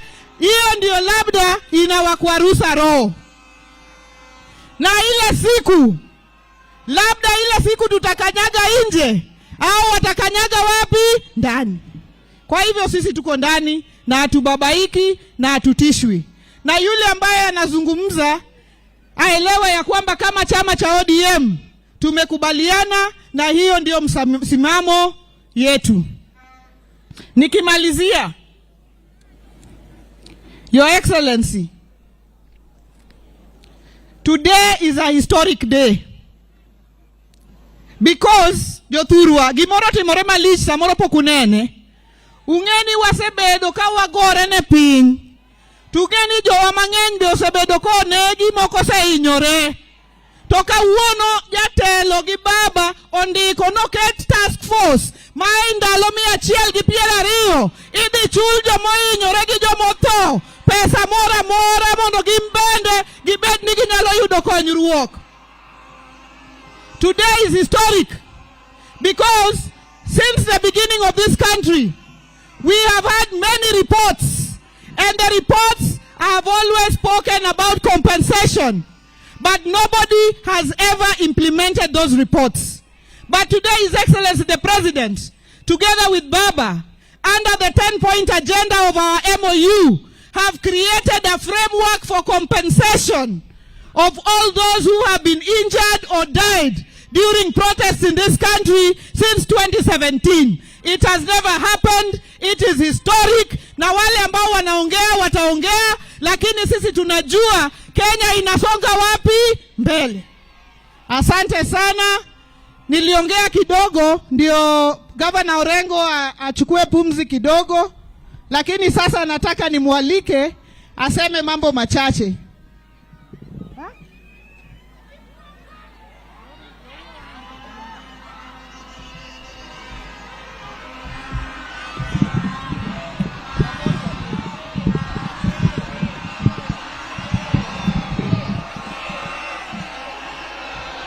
Homa Bay oye! Homa Bay oye! Poka winjo Homa Bay oye! To Your Excellency, the President of the Republic of Kenya, and all Cabinet Secretaries who are here, including the Prime Cabinet Secretary, to our leader, Raila Amolo Odinga, to Min Piny Nyawang'aya, gi jotelo duto mochopo kae. Atimo mos ahinya, nachopo ka weche mang'eny osewachi, to an bende an kodu e wechego duto mosewachi. Adwana nuoyo mana kapok aloso kuom Phoebe ni anorengo nyatieng'a ngima, anorengo kidi,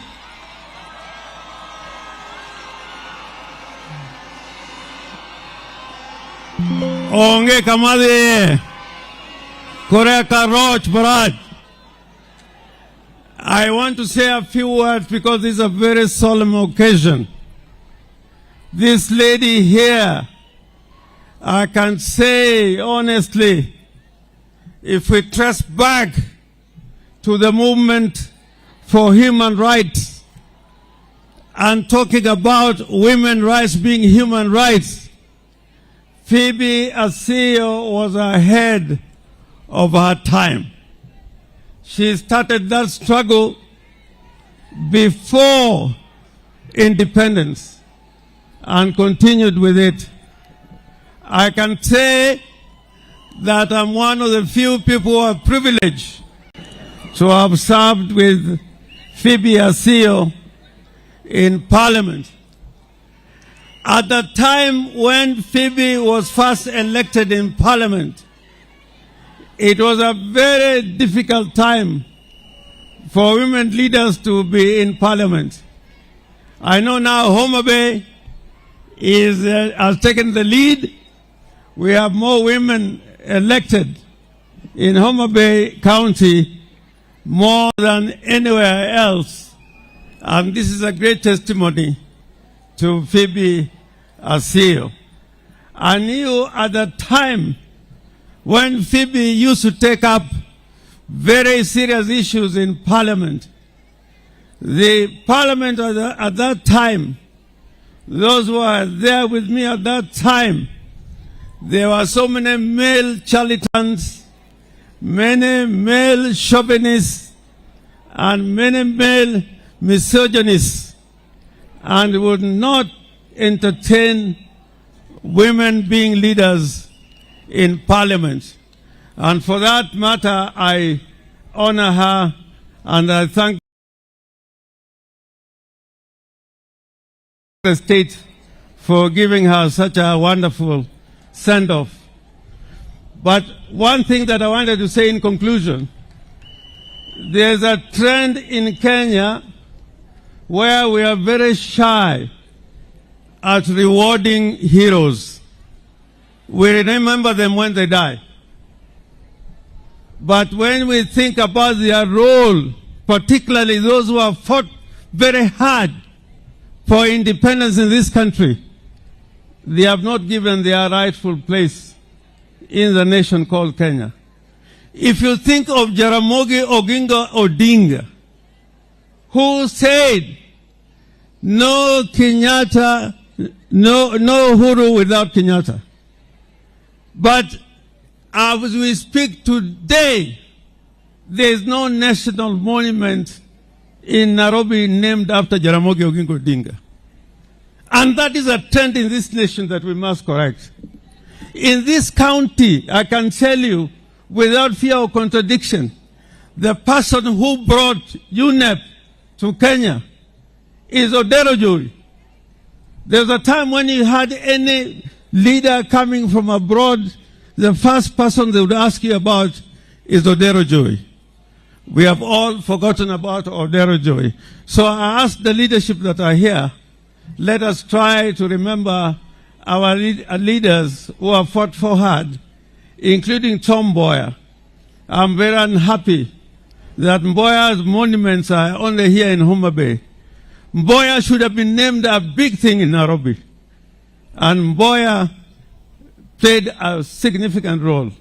So I hope that with this new spirit that is coming up, this new committee that is going to look into issues of those who are assaulted or suffered during the demonstrations, that this is a new awakening, that Kenya is a democratic nation that believes in human rights.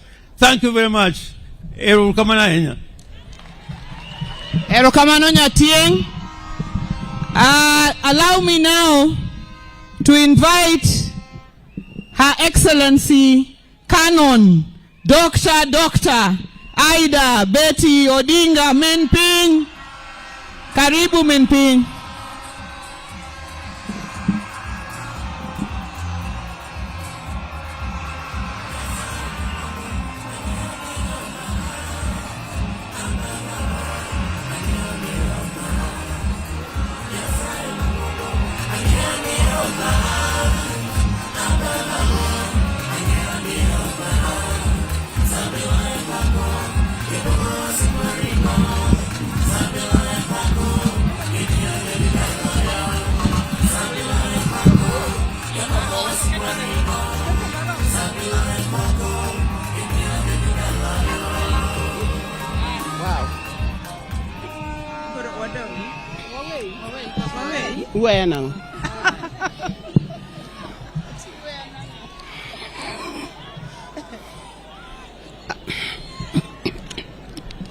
To Your Excellency, the President of the Republic of Kenya, William Samoei Ruto, Right Honorable Raila Odinga,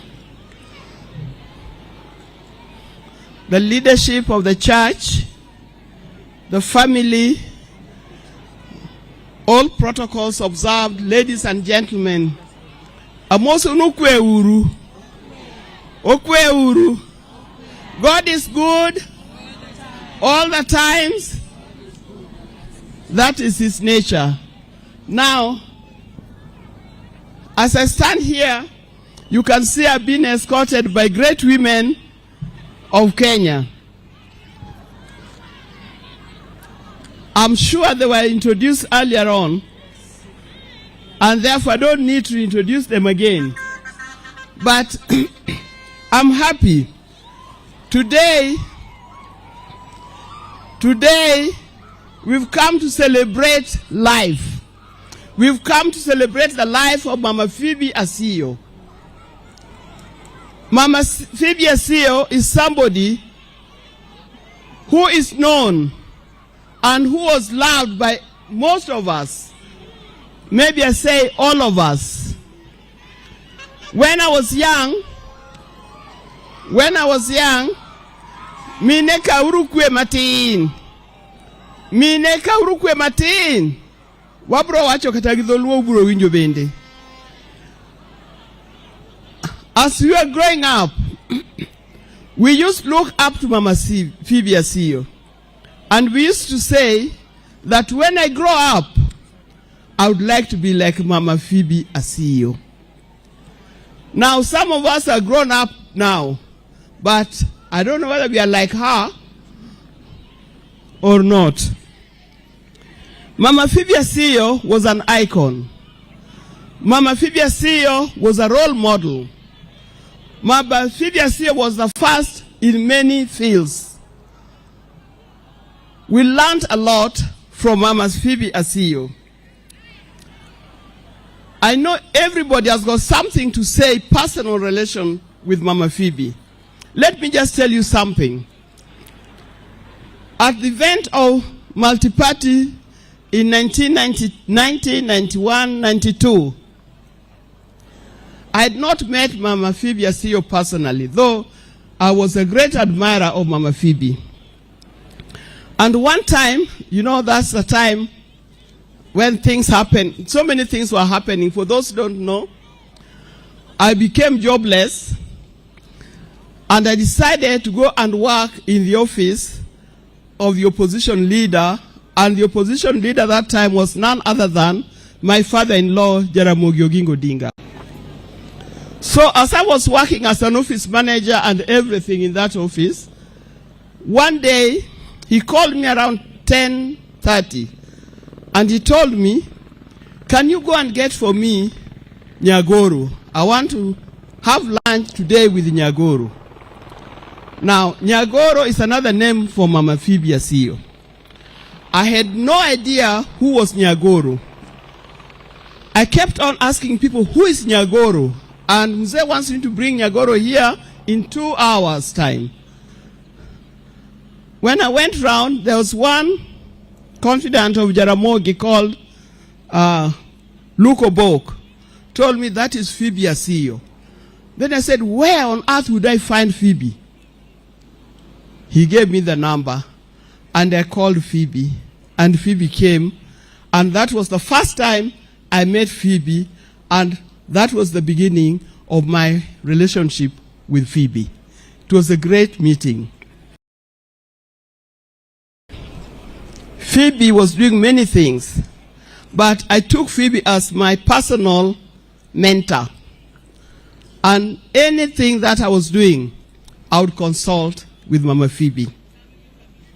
And one of the things that we did, I was advised at that particular time that I should start a women organizations, because you know that's the time, sorry to say this, that's the time I was in many problems. I was a teacher, I asked the NAT to help me to sort out my problems. NAT said that is political, we cannot help you. I went to Maendeleo ya Wanawake, and suddenly Maendeleo ya Wanawake had become KANU Maendeleo ya Wanawake, so they could not help me. But I was advised by none other than Professor Nyang' Nyong'o, whom you have just been here, to start an organization that represents women in Kenya from all spheres and all political parties. And we started the League of Kenya Women Voters. And Mama Phoebe Asiyo was the advisor. And you know, for the first time in the election that was carried out in 1992, had many women. All those women had passed through the League of Kenya Women Voters, and that's how it opened the work. Now, in 1995, there was the Beijing conference, which brought about the 1/3 gender rule. Many people did not understand what it was all about. And still, today, we, the women of Kenya, we are still working towards the 1/3 gender rule. I think the only county that has reached that level is Homa Bay County, which has 50% leadership in politics. Now, having said that, we did many things with Mama Phoebe. There was a time when Mama Phoebe asked me that her son, Caesar, wanted to marry and asked me to mobilize women so that we go to Kabarnet to ask for Connie's hand to marry Caesar. And I collected many women. I think out here, what I can see here, I think it's only Ivo Bara who was with us. There were many others. There was Felgono Kundi. There was Felgona Mumanyi. There were many others. And we went there and we sweet-talked the people of Kabarnet. It also happened that I was born in Kabarnet, so it was easy to talk to my people in Kabarnet to allow us. I'm being told it's almost time. So we did that. Mama Phoebe story cannot be told in a day. Jothurwa.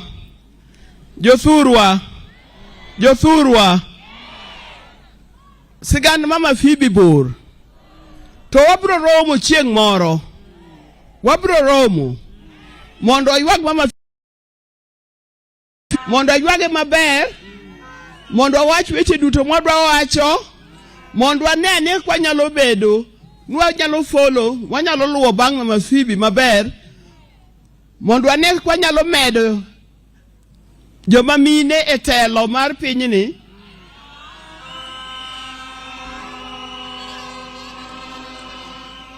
Aneno kuyiego erokamano. Koro kwatieko alamo mar Nyasaye mondo ket chuny Mama Phoebe kama ber e polo malo nyaka chieng' moro rom kode nikech thought is a must. Ok wanyal stope.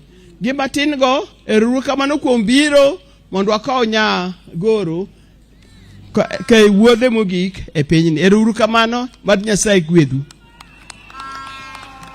You finished, eh?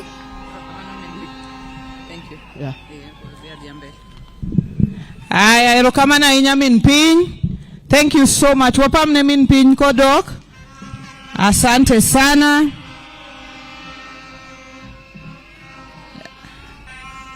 Your Excellency, I would now like to hand over the program as I invite another of our very own sons ambao tumekuwa na yeye hapa ndani ya ODM, tumetembea pamoja, our Prime Cabinet Secretary of the Republic of Kenya, His Excellency Musalia Mudavadi. Warua kuru jatelo.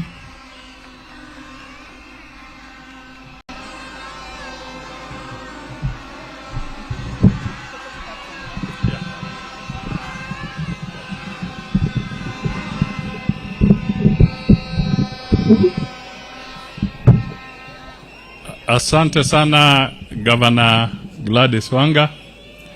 Mheshimiwa Rais wa Jamhuri ya Kenya, Mheshimiwa William Samoei Ruto, ndugu yetu mkubwa the Right Honorable Raila Amolo Odinga, Ward Mary, Mama Aida Odinga, viongozi wote, governors, wajumbe,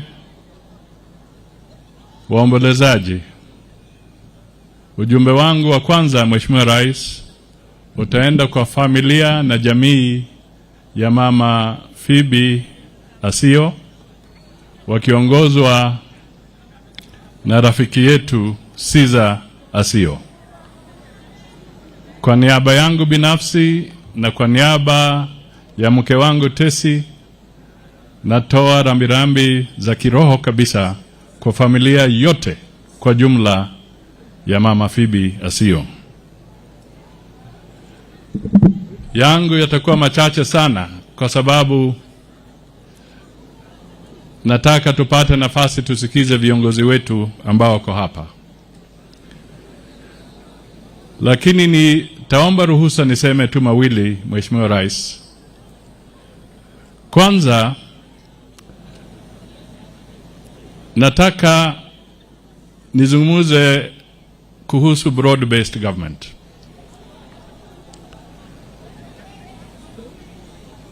Kabla sijamshukuru Mheshimiwa Raila kwa msimamo wake na wewe, nataka niseme hivi. The broad-based government is not about self-preservation of leaders. The broad-based government is about preservation of the state, preservation of the nation. It's about preserving peace. It's about preserving stability. It's about preserving equity and creating stable institutions which shall be inherited by our children and our children's children. Tunasema hivyo kwa sababu watu wengi wanajaribu kutupa matope kwa uhusiano wa Mheshimiwa William Ruto na Mheshimiwa Raila Amolo Odinga. Mimi nataka niwaambie, hata wakijaribu, hawa viongozi wetu wawili wameonyesha kwamba taifa na usalama wa taifa unashinda tamaa yote nyingine ya ulimwengu. Kwa hivyo ningependa tu kusema kwamba sisi tunaungana kabisa kwa sababu tunataka Kenya inawiri. Tunataka Kenya iwe na amani. Tunataka uchumi wetu upanuke zaidi.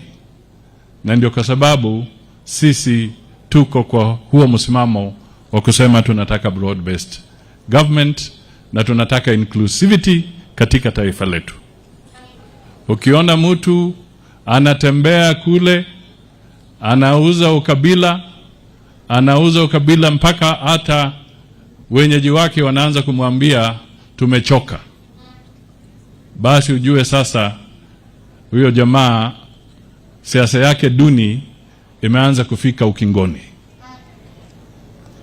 Jambo langu la pili, Mheshimiwa Rais, ni kusema tu kwamba uamuzi ambao umeonekana kwa kidete chako leo kuteua mechanism ama kuunda jopo ambalo litasaidia kuangazia na kusaidia wale kwa bahati mbaya waliuawa ama walipoteza maisha yao katika harakati za kama ni maandamano kwa sababu ya mambo ya katiba. Ni vizuri sana jambo hili limetokea.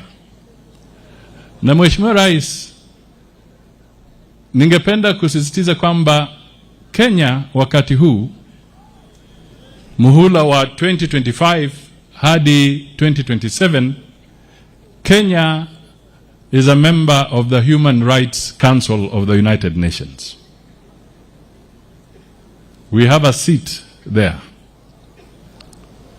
Kwa hivyo msimamo ambao umechukua na uamuzi na tekelezo ambalo limetendeka ni la muhimu sana, kwa sababu hakuna mtu yeyote angependa kuona damu ikimwagika. It's a very courageous decision, but it is also the right decision, and we hope and trust that tukienda mbele, this will not be a recurrent process in our republic. We want to move forward in unison. La mwisho, nataka tu ni muunge Anyang' Nyong'o kwamba tuchunge wakina mama wetu, wasiuawe ikiholela holela, wasidhulumiwe, wasiaibishwe, wasiwekwe kwa mtandao kwa njia ambayo sio ya heshima. Tunataka heshima ya mama wetu ilindwe na ijengwe. Hapo ndio taifa kubwa la maana litaepuka. Mheshimiwa Rais, mimi nilikuwa na nafasi kuwa kwa bunge pamoja na mama Phoebe Asiyo. We were toddlers kwa siasa. And Mama Phoebe Asiyo, and then there was Mama Grace Ogot. These were very dynamic, a dynamic duo in Parliament. Very constructive in their debate, and also very humorous when it came to time to be humorous, and very compassionate and very focused. So today, may Mama Phoebe's soul rest in eternal peace. Sasa ni nafasi yangu ya kiheshima kumwalika mtoto wa hapa Ward Mary,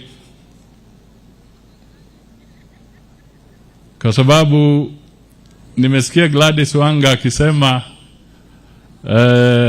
mambo ya ODM. Ni kweli, nimeona hapa kuna watatu ambao walikuwa kwa Pentagon kwa ODM, na yule alikuwa kiongozi wetu kwa hiyo Pentagon ni Mheshimiwa Raila Amolo Odinga.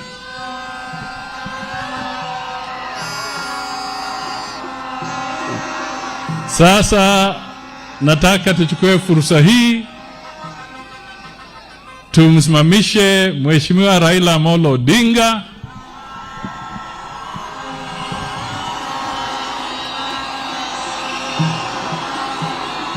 aje hapa mbele atuzungumzie, alafu yeye ndiye ataalika Rais wa Jamhuri ya Kenya.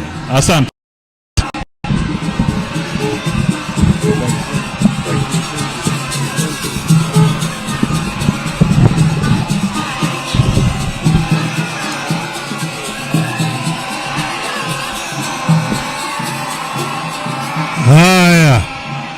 Haya.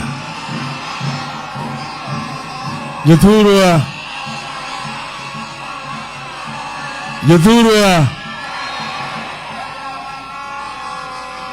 wabiro kawuono gikuyo Marco Phoebe Nyagoro. Wabiro yewimo atung piny biro kae kawuono. Adwa wacho gi dhok moro mokwongo eka wacho gi dhowa. We have come here today to mourn a great Kenyan lady, a matriarch in all sense of the word. Phoebe's life, an exemplification of humanism. She ranks among some of the greatest women in the world. So we have come today to celebrate her life, not to mourn. Because at 92, Phoebe has seen it all. She rose from childhood at the time when there's a lot of discrimination against women, and managed against all the odds at that time to secure education up to a high level and becoming a teacher. One of those she taught there in central Kenya was a member of parliament with us, Mutere Kiriri. Mutere Kiriri used to tell us how Phoebe used to teach them how to dress properly in those years. She then became the first African woman to become a leader of maendeleo ya wanawake against white women. And when independence came, she was working with the prison department. Jaramogi, as Minister for Home Affairs, was in charge of prisons, made her a superintendent of prisons, became a senior superintendent of prisons. And in that capacity, she helped to develop the Langata Women Prison to create conditions of humanity in the prisons there. And then she worked with children after that.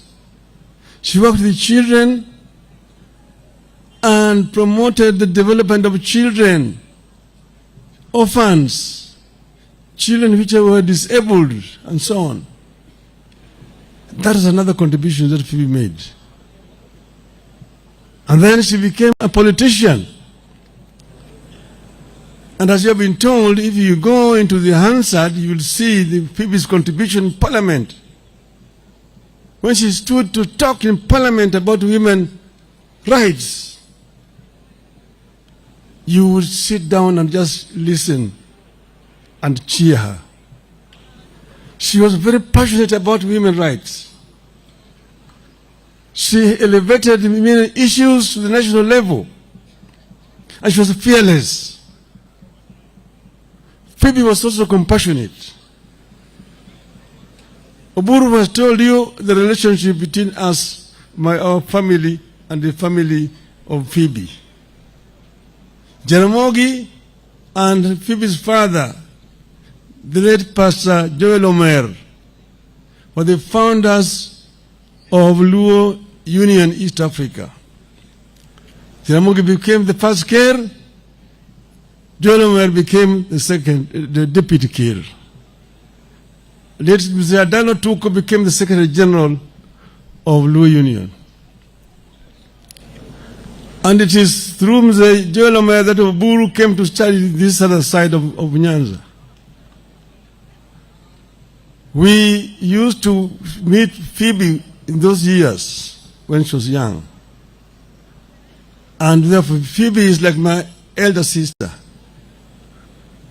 Here, this family, all her other brothers, some of them late, most of them late, and sisters.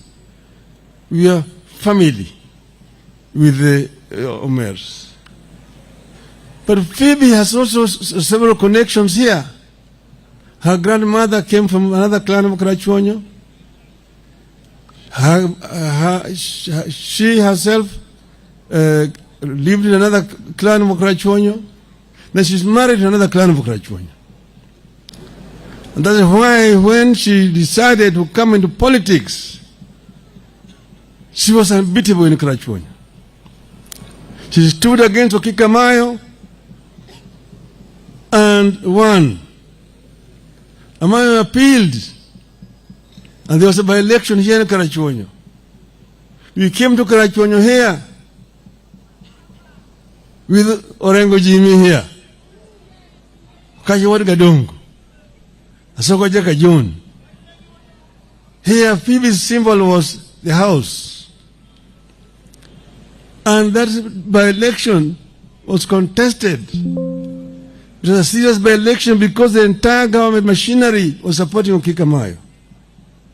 But we came here, descended this place like bees. And we had a Soka Jaka John with his kinanda. odds. Yo Karachuonyo. Odds. Nyagoro, odds. Kende mwagoni ombulu. Phoebe wacho, odds. Asiyo wacho, odds. Okachi wacho, odds. Karachuonyo wacho, odds. Odds. Kende mwagoni ombulu.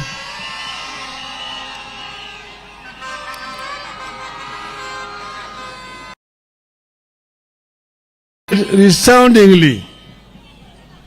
And after this momentum that we had gathered here in Karachuonyo, we descended into Ugenya.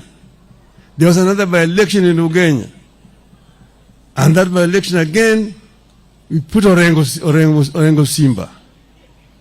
And Simba Matthew Sugutu. Then we moved up to central Kenya at that time. We had created a wave at that time, which was very powerful. Phoebe did not let us down when she went to Parliament. She went to Parliament and continued to fight for the rights of Kenyans that we had all been talking about.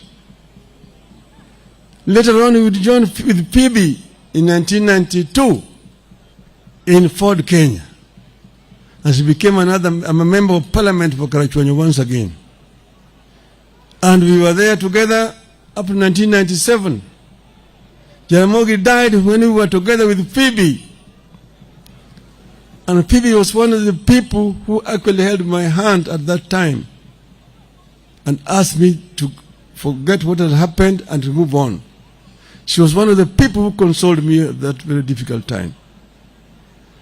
So that's why I'm so happy today that the government of President Ruto has accepted to give Phoebe this kind of burial that she richly deserves. As a hero. As a hero. And Mr. President, I want you to follow it up by dedicating a monument in Nairobi in honor of Madam Phoebe Asiyo. Because Phoebe deserves it. Phoebe has done what many people have not been able to do. And that's why we are all here today. I want to say now, we are here as Kenyans today. We know where we're coming from. We were in a very serious situation sometime last year. Everybody knows where we were. There was a possibility of Kenya degenerating into a failed state like Somalia, like Sudan today. People who do not understand history talk very easily. But ask them, tell them, what happened in Libya? What happened in Egypt after the Arab Spring? What happened? Where was the terrorist where crowd not able to move in and take the government and form a government? Where do you have a military regime in Egypt today after the Arab Spring? Even Tunisia. People do not really understand. That's why they make it very simple. And it's very easy for them to write articles in newspapers. I read them and I just laugh. They tried to trivialize what was a very serious situation. So what we have today is basically something that we were forced into because of the circumstances that were existing at that time. I want to invite somebody to tell me their own solution, how this would have been solved. We sacrificed so that there could be peace in this country. And that's the reason why we are here today. I do not regret what we did. We did it in the best interest of our country. And Kenya must move forward. But we have continued to say that we need to improve our governance structure. Issues of human rights must be respected. We must ensure that people live well. We must ensure that our people have food, that our people have shelter, that our people have work, There are people, when they are sick, they can be treated. There are children who go to school. This is very, very important to us. This is very important indeed. And that the cost of living need to be brought down. And that it must be rule of law. That the security forces are there to protect the people. The police are servants of the people, not masters. The police need to be civil to the population. If you have committed an offense, arrest me. Take me to prison, take me to court, and let the court find me guilty and imprison me. But do not use your own weapon to assassinate me. Don't shoot me. Don't shoot to kill. Don't shoot to kill. Don't shoot to maim. Arrest and charge in a court of law. That's what is called rule of law. And we have sat together and reviewed the MOU that we signed last year, this year. And we have now put together a framework to ensure that the MOU is implemented to the letter. This is going to happen. Those who have been maimed, those who have been injured, those who have been in hospital, and those who have died, the families of those who have died will be compensated. And we said we go back to just not 2024, 2023, 22, we go back to 2017. From 2017 up to date, all those people who have been maimed, have been killed and so on, the families are going to be compensated. And we have got to put in place a framework for that to happen. Secondly, we have also a structure of how to ensure that the MOU itself is implemented to the full. And that's why next week we are going to have a joint parliamentary group meeting to ensure that our members of parliament implement what we need, put up structures in place so that we can be able to what we agreed on. This is going to happen. So I just want to say, the naysayers, give us space, give us room, and judge us in 2027. And we've said this is going to remain in place up to 2027. After that, we will see where we go to. Even if you are saying one term, so what? The Kenyans who will decide the term, and we will see where we want to go. I am confident when that time comes, we will face Kenyans squarely and tell Kenyans, this is why we did ABCD, this is where we want to go. Utasema yako, tutasema yetu. Tuone Wakenya watamini nani. So hivyo mimi sina wasiwasi. Piga kelele. Piga kelele namna hiyo. Bweka tu. Kongo hiyo ni kama hiyo ngurumo ya chura. Ngurumo ya chura haizui ng'ombe kunywa maji. Ng'ombe itakunywa maji. We will be able to move beyond 2027. I'm confident we will move beyond 2027. Nobody should try to threaten us. We are Kenyans like you are Kenyans. Don't go and say that Kenyans is sectionalized. Sisi ni watu wa bahari.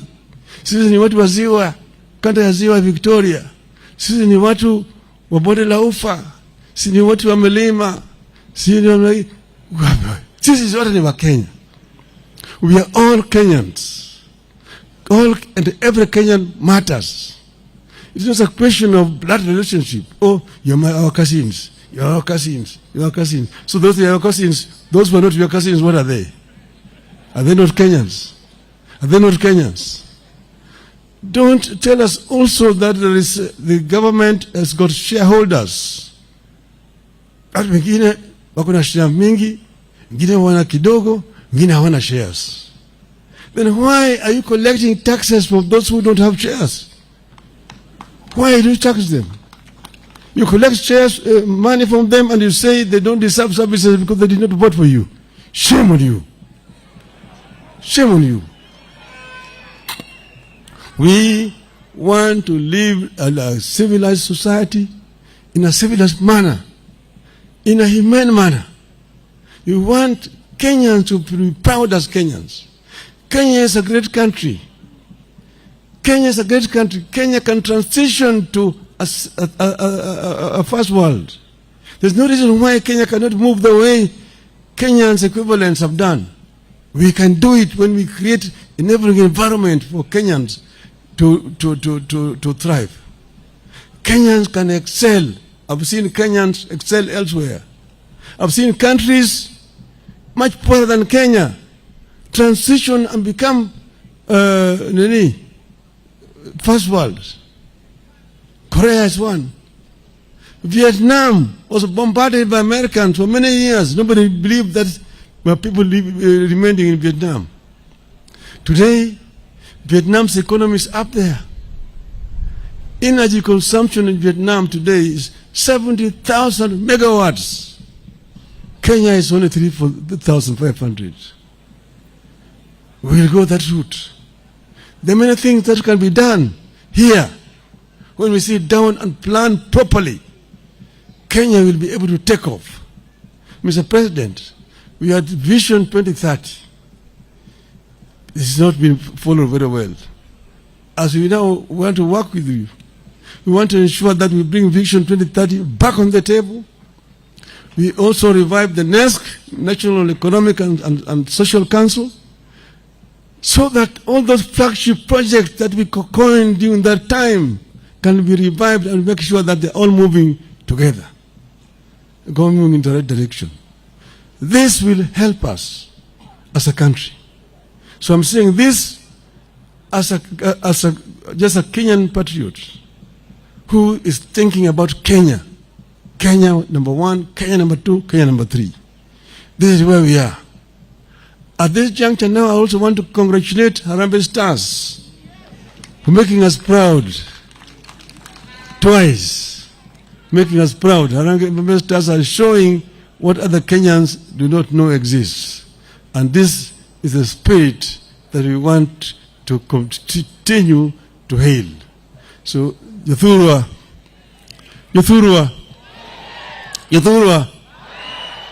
wako Nyagoro, Gimor. Nyagoro tiyo matek. Nyagoro tiyo matek ahinya. Omiyo nyaka koe gi sironyo. Otiyo matek kata kineno nyithindegi, ineno sisaka, ineno nyigegi duto te yawuotegi. Chodala kageki. Otingo malo. Dala kaka una Asiyo. Nechalo dala waka. Obiro kaheri seje duto te ka aduong' Asiyo ne nitie kod gi Phoebe Nyagoro. Aduong' Asiyo ne erochung' motegno osiro Phoebe go gitoke. Emomiyo kata yima dichuo ka chiegni malo kucha. Wek bedo gi nyiego. Dhire. Konye. Yawuoyi mako kono ni dhako ni malo kucha ni ni dhako loya. Chiang'ang'e ni kucha mako wekelo ni fitina ni chiegi chakura ni kiwudhu mna kamacha. Mi dhako thuolo. Mwoni nyalo. Okumoni nyalo. Okumoni nyalo. Yuthulo uye kamano. Uye kamano. I want to finish here by remembering some of the heroes of this community here. There was the late Paul Mboya, Alwali Nyakongo, a great patriarch of the Luo community, from this community here, Karachuonyo. There was Ojijo Teko. Ojijo Teko was one of the freedom fighters, those who started Pinyawacho, and was arrested by the colonialists and was taken to Kismayu, in now the present-day Somali, and died there. There's Gogo Chok. There's a Molagar from this community. If you go to bigger Karachuonyo, there's Onyanka Yodo, the other side there. These are people who contributed to the movement for liberation of our country today and need to be remembered properly in our history of Kenya. So, Nyagoro, wachino koni wuthi, inind kari, inind kanyako. Nyako mare tegno. Inind kucha kapichiegni goji juno teko. Go Paul Mboya, Olwali Nyakongo. Gogo chok. Kodoko kiki manikirugo. Nyasaye mondo uketi chunyi kama beri purumalo. Erokamano. Now let me take the opportunity to invite ndugu Rais wa Jamhuri ya Kenya, President William Samoei Ruto.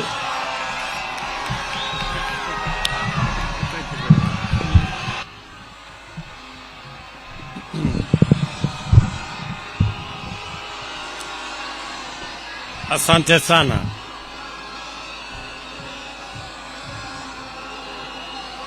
Jodorua untie. Jodorua umor. Bwana Yesu asifiwe. Hebu nione kwa mikono. Bwana Yesu asifiwe. Asante sana. Mheshimiwa Baba Raila Amolo Odinga, mama wetu Aida Odinga, waheshimiwa viongozi wengine wote na wananchi wa hapa Karachuonyo na Homa Bay. Kwanza, mimi naleta rambirambi zangu na familia yangu kwa familia ya mama wetu shujaa kiongozi Phoebe Asiyo. Nasema poleni sana kwa sababu huyu kiongozi leo ametuacha, lakini pia tumekuja kusherehekea maisha yake, maisha ambayo imechangia sehemu kubwa katika uongozi wa kina mama katika taifa letu la Kenya na uongozi kwa ujumla katika taifa letu la Kenya. Na leta vile vile rambirambi kutoka serikali ya Kenya kwa familia hii, kwa viongozi wa Karachuonyo, watu wa Homa Bay, tukisema poleni sana na tutasimama pamoja na nyinyi. Huyu mama shujaa leo tunampatia heshima ya kitaifa kama shujaa wa Kenya kwa hii state ceremony, na sio kwa sababu niliulizwa, ni kwa sababu mama Asiyo has earned her place as a national hero and a national leader.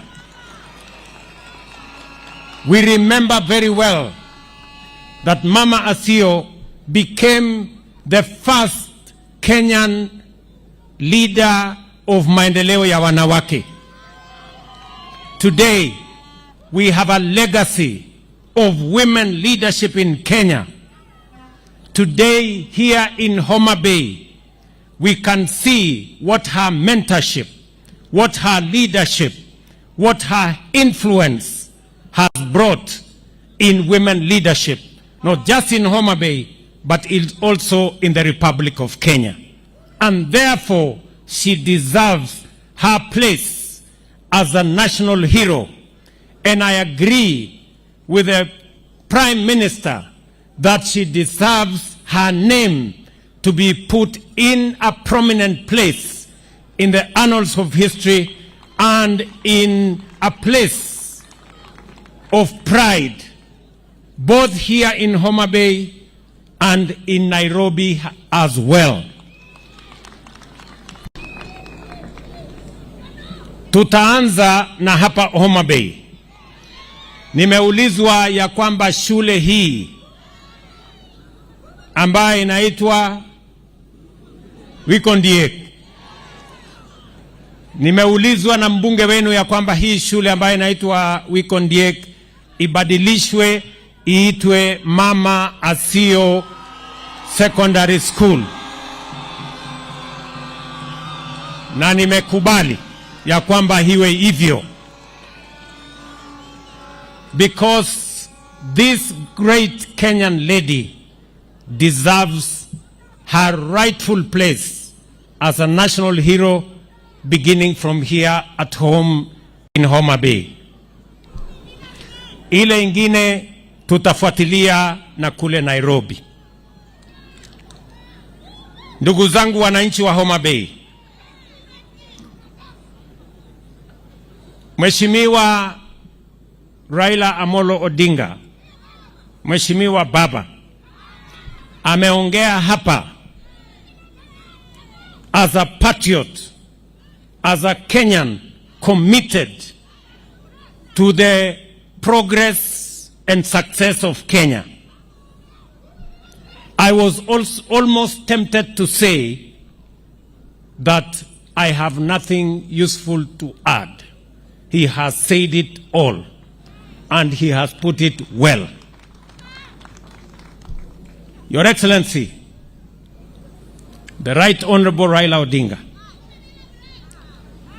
your place in the history, in the progress, in the governance, in the destiny of our nation is firmly engraved. Your contribution, your sacrifice, your mentorship of many leaders is something of pride to those of us who have worked under you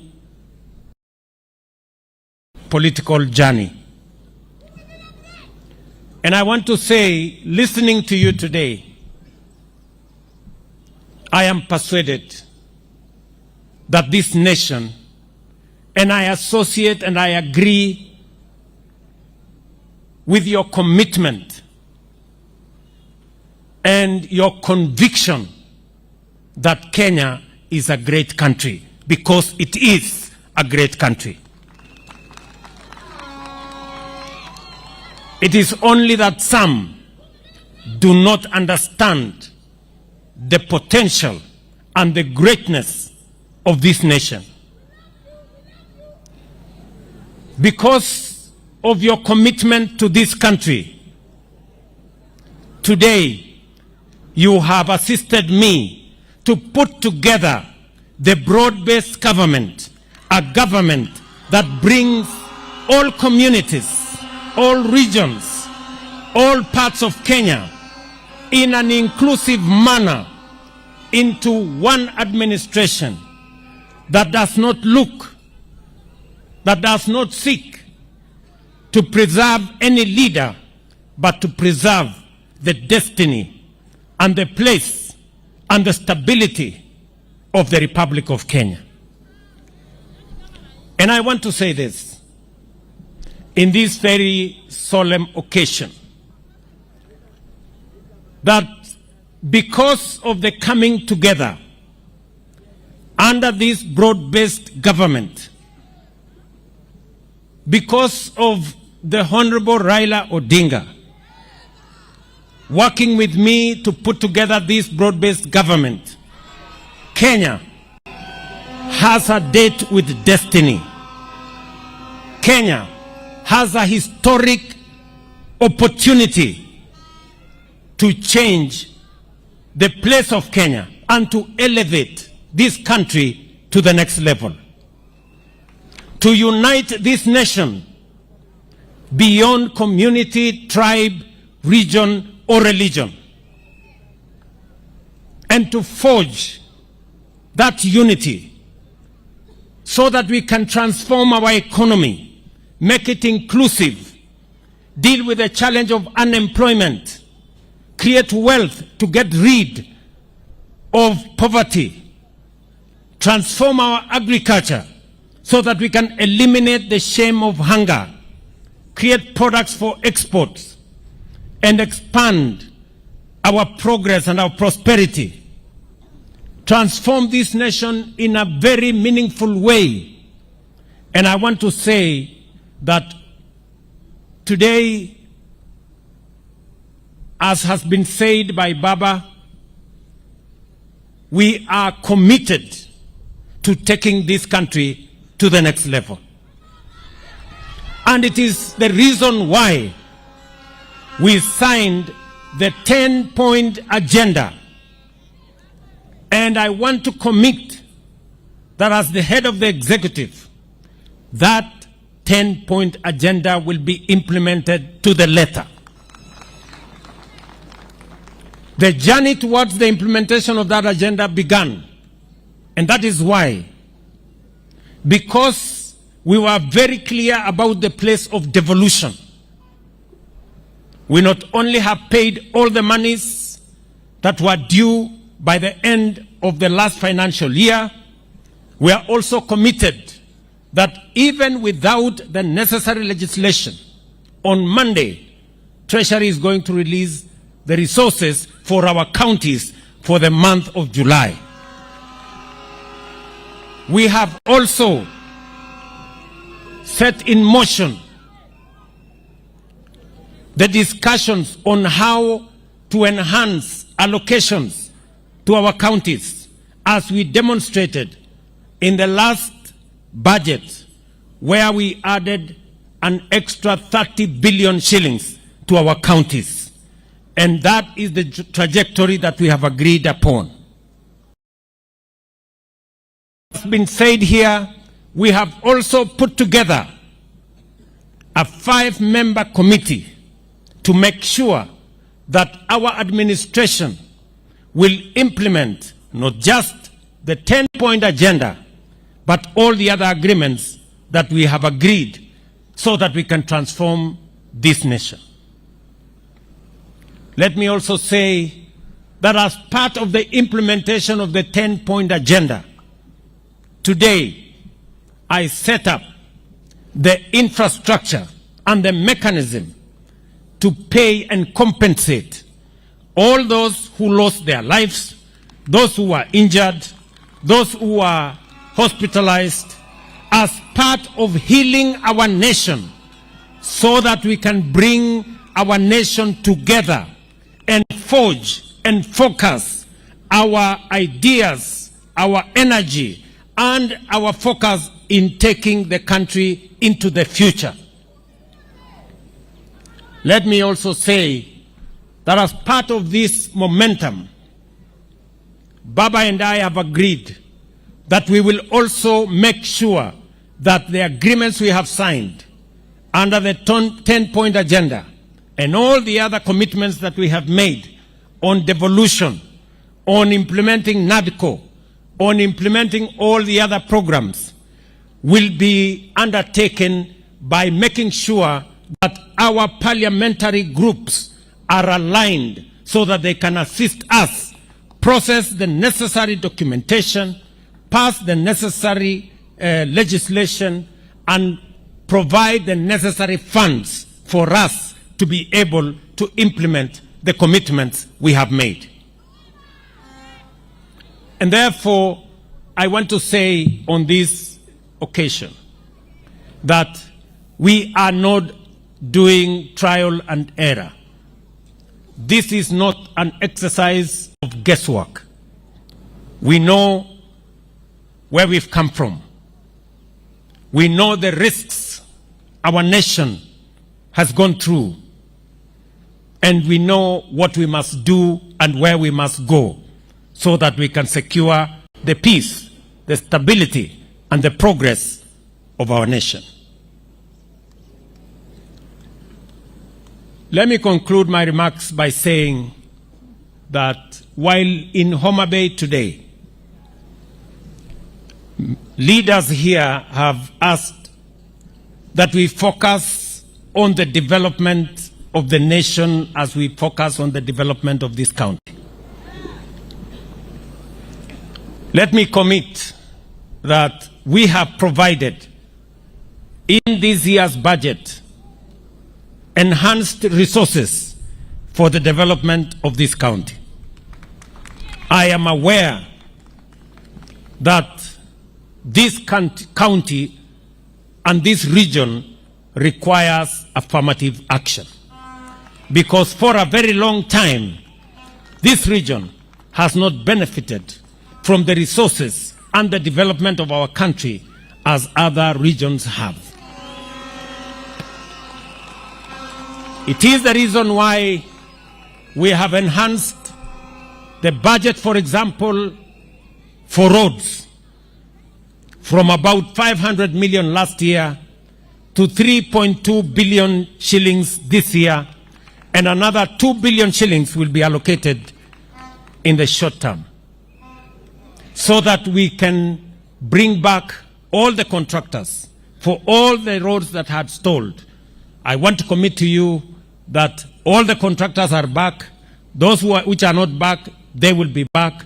We now have the resources to make sure that we complete the roads that we made our commitment upon in this region. Not just those which are ongoing, but we have also committed to build 5 new roads.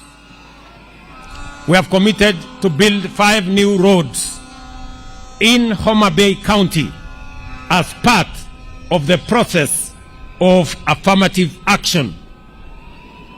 Huyo mama angoje tu nitamuona baadaye. Relax hapo.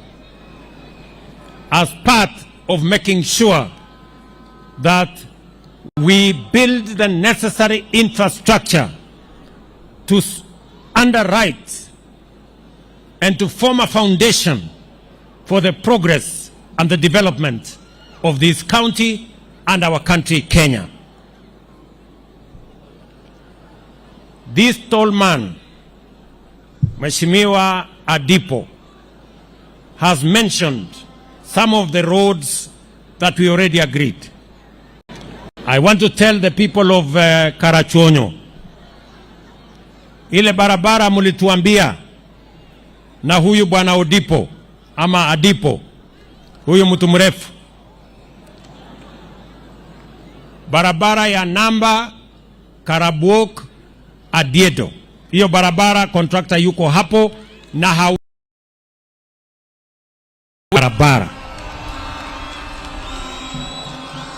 Vile vile barabara ya Kadel Kanyathiang, hiyo ambayo inaenda mpaka Ramba, inaenda mpaka Gotrateng, hiyo barabara karibu kilomita 70, contractor amerudi, hawezi kuondoka mpaka akamilishe hiyo barabara.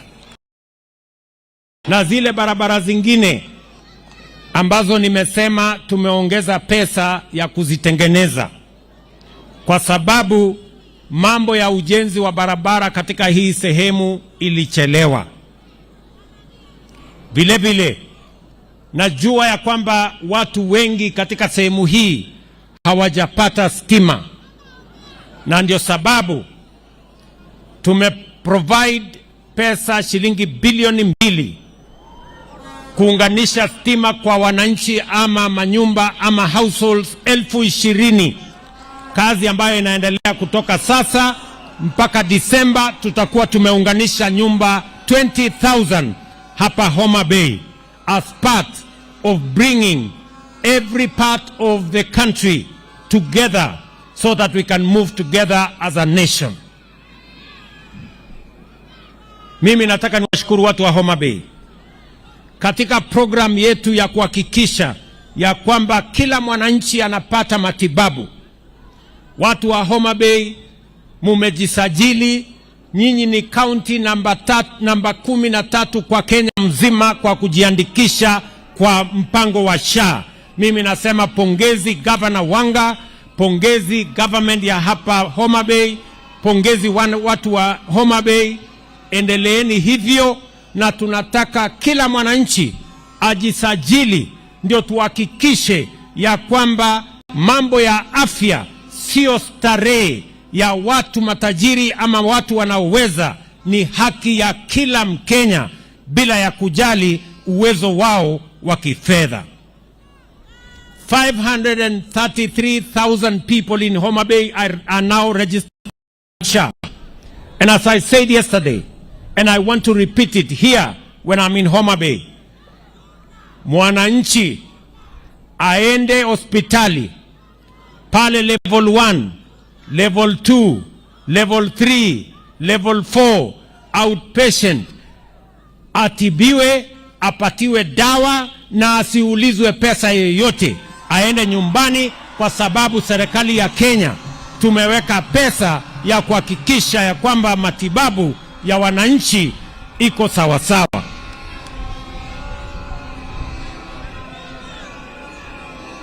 Ndugu wananchi wa Homa Bay,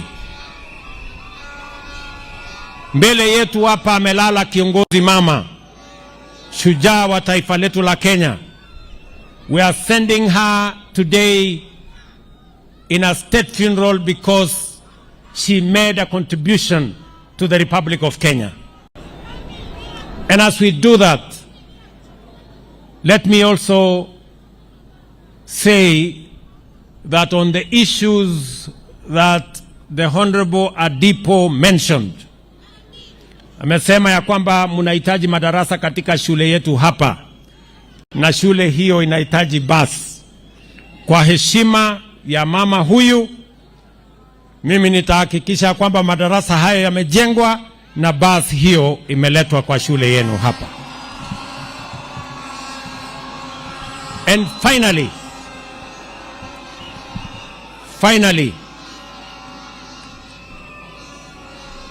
in honor of Mama Phoebe Asiyo and women leaders in Kenya, wakiwemo kina mama wetu wote wa maendeleo ya wanawake, Baba and I have committed that under the NADCO framework, we must and we will actualize the 2/3 gender rule this time round. Kwa hivyo, wana Homa Bay, mimi nataka niseme asante sana kwa kutukaribisha hapa. Asante sana kwa heshima yenu na ushirika wenu. Mjue tunawapenda, tunawatakia heri na Mungu awabariki siku zote. Thank you very much and God bless you. Tumpongeze rais kwa makofi tafadhali.